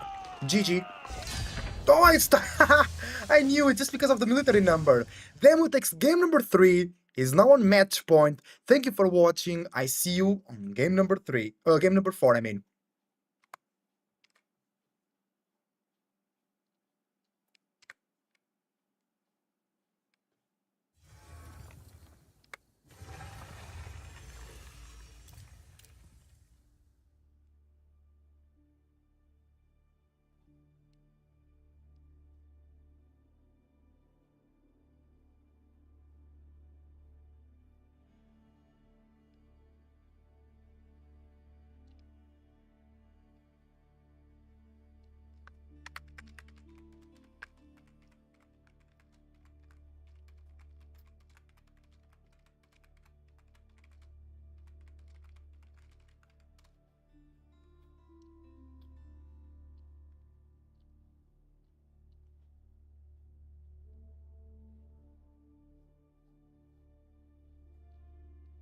Let's go. Game number 4.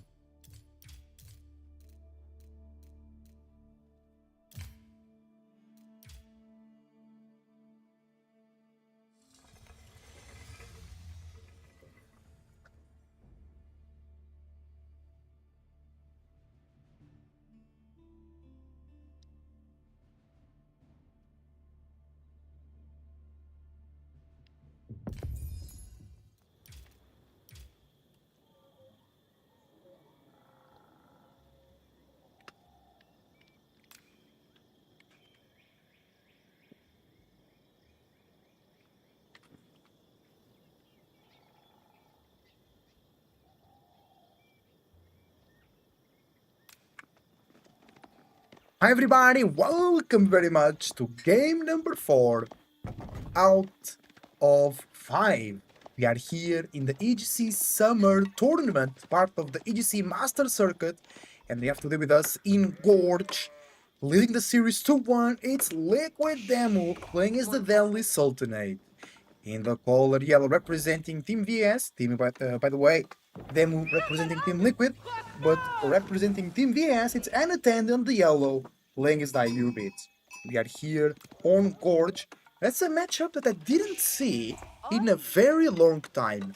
Of course, them opening with the Musk, with the Meal, getting Wheelbarrow, but Ayubids, they have a lot of ways to play this game. And there was a patch note release very recently. Let's check if any of these thieves got some relevant changes. Let me check the Valley, for an example. They had no changes. No changes for the Delhi, I believe. Yeah. And for the Ubits, no changes as well. So these two civilizations playing like old patch. So will Anattend go for the culture wing logistics to have those dervishes in the feudal age? Then goes castle age with military academy, with the military wing. Them on the other side will most likely make a bunch of Ghazi raiders. It's economical wing growth for Anattend. Interesting. Getting 3 free villagers and more food on each berry bush, not just in the whole in general, in each individual berry bush, 50 more food, which is really good. Dome of the Faith for them, of course. Getting those free scholars, working as a mosque as well, so you can make scholars and researchers at the same time. Really helpful. Delhi will be looking for the sacred sites. Maybe Anattend wants to go castle age. More villagers means more resources, means faster castle age. Now he's going desert. He's going horsemen.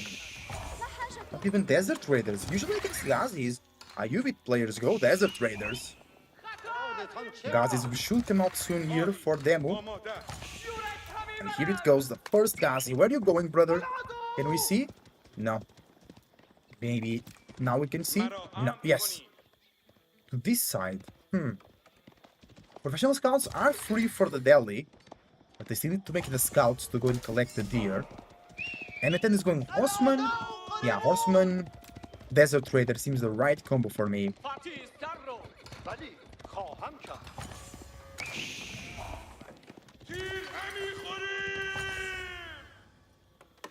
And Anattend massing the units back home. 5 scholars already. Sacred sites being captured at the moment. Demo is defending them as well. And Demo here is on match point. If he wins this match, he wins the set and he continues on the loser bracket. But don't worry, if Anattend loses, he'll go to the 3rd bracket, the knockout bracket, and he still has a chance in this tournament. Scholars are going down though. Anattend doing a good job. He denies 1 sacred site and he can deny the 2nd. Because Demo has no way to counter the desert raiders. He needs a Rachi range or a barracks as soon as possible. The scholars are healing, but the Sipahi are taking too much damage from the desert raiders. Another sacred site decaptured by the scout. Doesn't look good. Doesn't look good at all for Demo. He's losing control of the situation. Ghazis and scholars double. He's going all in the cavalry. Maybe that's all he needs. Just more cav than the enemy, you know.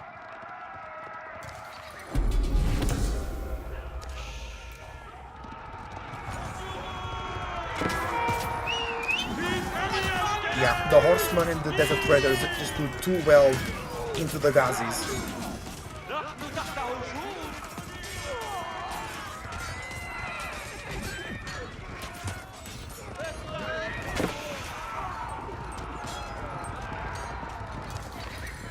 Yeah, them forced to retreat. And then doing really well. Chasing the scholar down. Zero sacred sites for Demo, zero ways to counter. I'ma call it right now. If Demo does not make spearmen or archers, it's GG. And even if he does, it's too late, because Anaten's already going archers. If Anaten makes no mistakes, he wins. I can tell you that. Unless Demo pulls like 16 scholars, and then with insane heals, can keep the Ghazi Raiders alive. +1 ranged attack for Anaten. Oh, and them already had +1 melee defense. And I was waiting for +1 melee attack. Okay.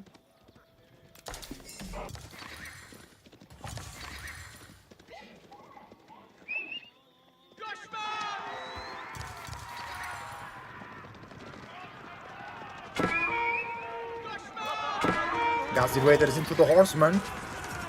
But the Desert Raiders are already there. And the Archers are doing some good job as well.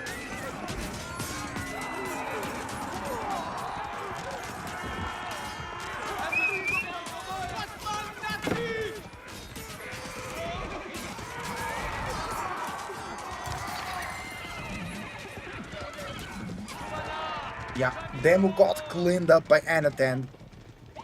Check the income per minute. Anaten with double the amount of food, same wood, and way more gold, of course. Demo on 0 gold per minute. I think that's GG, guys.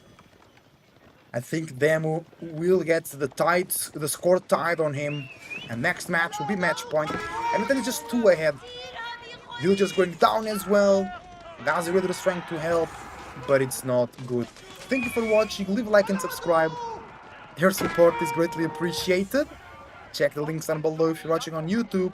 Support the tournament organizers. And both players stream on Twitch, and Demo also has YouTube. I don't know if Anaten has YouTube, but YouTube links down below on YouTube if you're watching there to support these players as well. Professional Scouts get cancelled. 11 Ghazi Raiders coming in for Demo versus 17 Archers, 11 Horsemen, and 6 Desert Raiders. That's a lot of wood on Demo's side. Does he want to make a lot of barracks right now?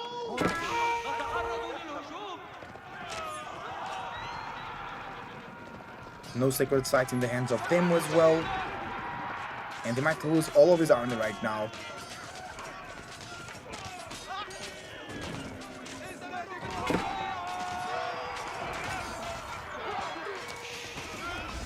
GG gets called. That's the end of game number 4. Let's go to the last game, game number 5.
Hi everybody, welcome very much to game number 5, the last game of this set.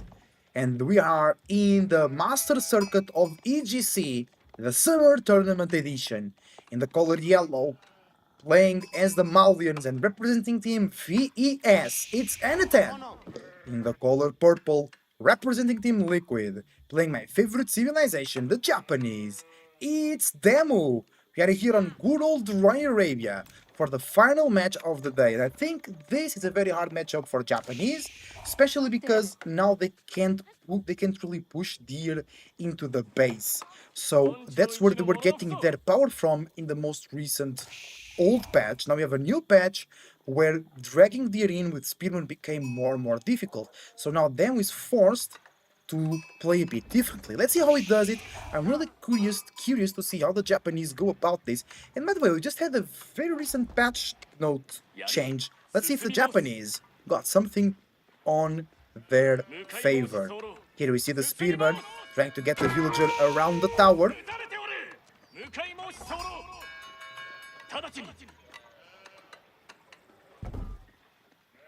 And the tower will go up. Villager wasn't able to do much about it. Spearman wasn't able to do much about it. They burned some houses. Then we're investing up to 3 spearmen. We'll invest more though. That's the question. The spearmen just chilling for the moment. I'm checking the changes for these civilizations. Pretty sure Japanese. Yeah, just like UI things. And for the Malians, Javelin emplacement attack speed reduced from 1.38 seconds to 1.12 seconds. Mensa Javelin move speed reduced from 1.38 to 1.31. That's all the changes for these 2 civilizations. Oh, tower rush for them. I like that play.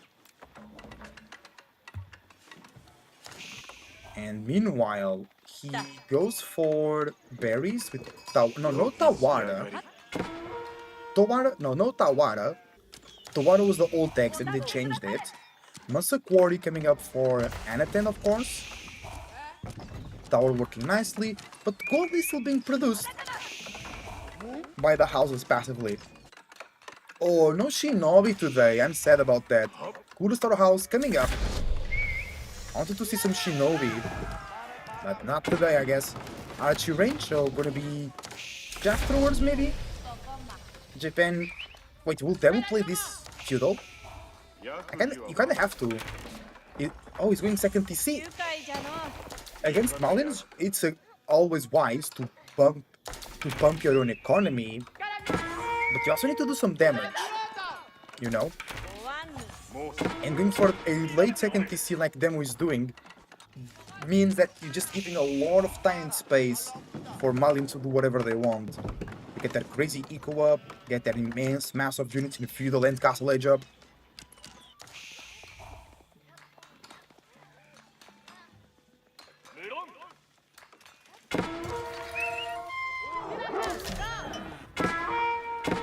Is that the warrior scout? Yes, it is. So harassing the villagers, good play from Anatan. Anatan now also buying cows, then we're going some spearmen, but he's going castle age. Most likely before 9 minutes. So he didn't want second TC, he just wanted to upgrade to the outpost.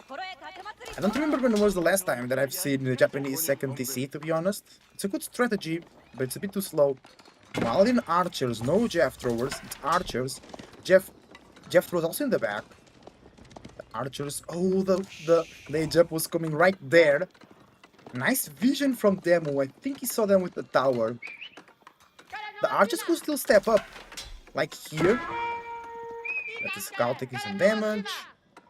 Okay, Demo goes to the castle edge safely, I assume. Villager couldn't be sniped there. Nope. Nice reaction from Demo. And Anatan is back. Stable gets cancelled. Ever so annoying. And Anatan far away from castle age. Only 2 cows. Okay. Second pit pine is working. He could get some deer from there. The age up for them is here. He's healing some of the villagers. Oh, it's gonna be mass archers for them, mass unit. Now first, Yorishiro going to the stable. The ram is pushing though. First Mounted Samurai arrives, but he can't do much here. The Limitane and archers pushing all their might. Tara will go down and the villagers will go down too. And at 25 units, I don't know if Tembo can handle that. He's gonna need a lot of archers real quickly. But the second Yorishiro is coming out late. Still 50 seconds to go. GG. In it. No. And it then retreats. He wants another ram. He's buying more cows, making more ranches as well.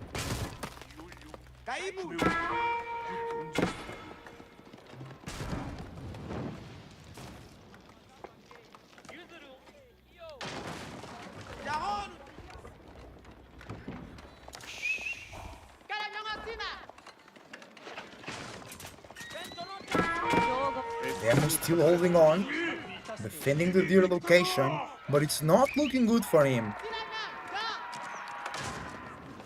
He gets a relic though, that's positive. Villagers on the run right there. Come on, Villis, you can do it. Ah, they will do it! I don't know how they were faster than all that army, but they go back to the base safely and sound. But Demo still lost 5 villagers, he's 7 vills behind. He has a relic though, and 2 Yorishiros to speed up the production. But the deer is exposed, and N10 is coming back. And then buying more and more cows, he's up to 6. Wait, he's actually not buying a lot of those cows, because he's on the deer, he's chilling. That's the powerful army from the Malians, 13 jab throwers, 17 donzos. Plus 1 range defense, now getting plus 1 range attack. The Mounted Samurai can't do much. Samurai will be the best play, but then N10 can just go into Musafai the warriors.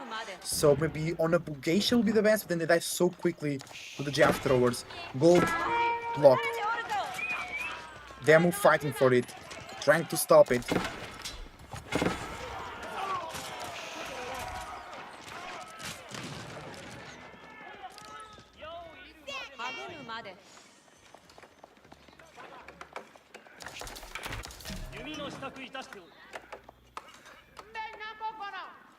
Ram coming in from Anatan, he wants to finish this as soon as possible.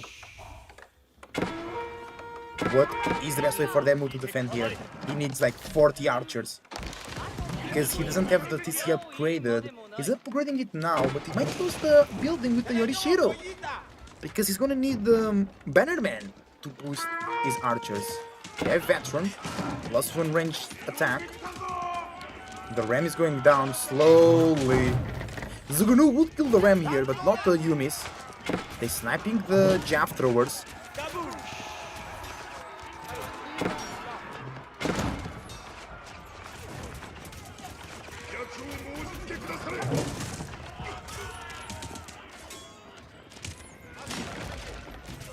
Yumi's being sniped as we speak, not good.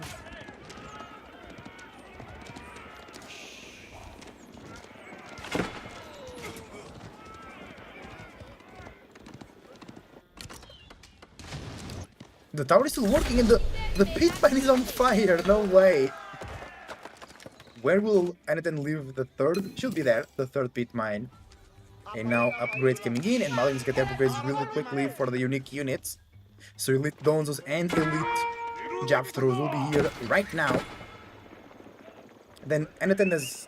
that was recuperating, but it's 20 Ashigarus. They will not be able to deal with veteran javelins. And Anatan is even taking the deer from Demu. Speaking of which, Demu's still on the deer, still has some berries, but after that, no food, sir. Our second rally just passed unnoticed there with the Shinto priest. Yeah, and I think Japanese is back to being trash. They lost their power move of bringing deer back home. And now they're just as they used to be, you know. You give too much to go castle, you can't really play feudal. Your economy is really slow to get going, you have to invest a lot. Yes, you have powerful units in the samurai and the mounted samurai, but until you can make them consistently, your enemy is already ahead of you in every single aspect. Not a lot of ranges for Anaten, but it does help. Income per minute, same food, them with more wood, but Anaten with way more gold. Yumi raid and finds nobody, and a demo. And Anaten could be the one raiding as well right now. 3 relics for demo though, that's positive. Getting a secret site.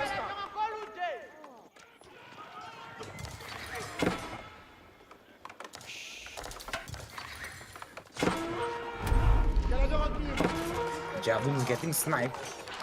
No, Yumi's getting sniped, I mean. The main army arrives with the Donzos as well. And it's looking complicated for them. Complicated, I say.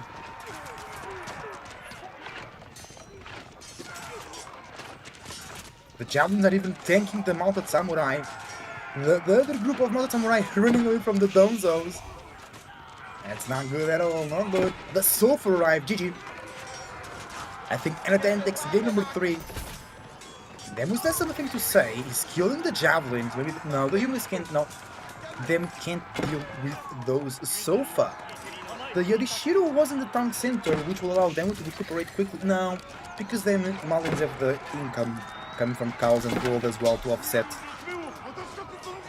Almost a 15 villager lead for Anaten, plus cows, plus pit mines. And 20 military lead as well, that's GG. Anaten moves up on the losers bracket. Then will fall to the knockout bracket, but he's still not eliminated. But if he loses there, he will be. Thank you very much for watching. Your support is greatly appreciated. Leave a like and subscribe if you enjoyed the content. Support EGC TV and the players using the links down below. If you're watching on YouTube, I hope you enjoyed the set. See you next time. GG, y'all. GG. Damn. Was on match point, but lost 2 games in a row. Hard to justify the Japanese.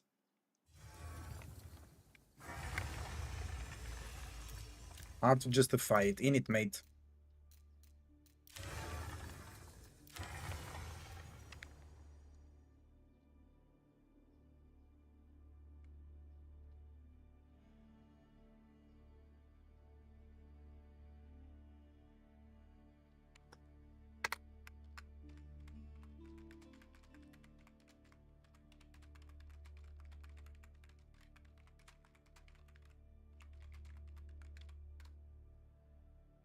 And everybody watching live, it will be the end of the stream right now. Amazing games today. We casted Beastie versus Wham, where Beastie won 3-0, and we casted Demu versus Anaten, where Anaten won 3-2. Thank you very much for watching. Let me know what was your favorite moment of today's stream, what was your favorite match, favorite save, favorite map, and favorite player of today. I wish you the best thoughts, ideas, feelings, and emotions. A whole bunch of individuality, creativity, and responsibility as well. Believe in yourself and in all possibilities, and you will be alright. Remember, if you already watched the games here on stream, still go leave a like to the videos when they come out in a video format, and I hope to see you next time. Thank you for watching. I wish you the best.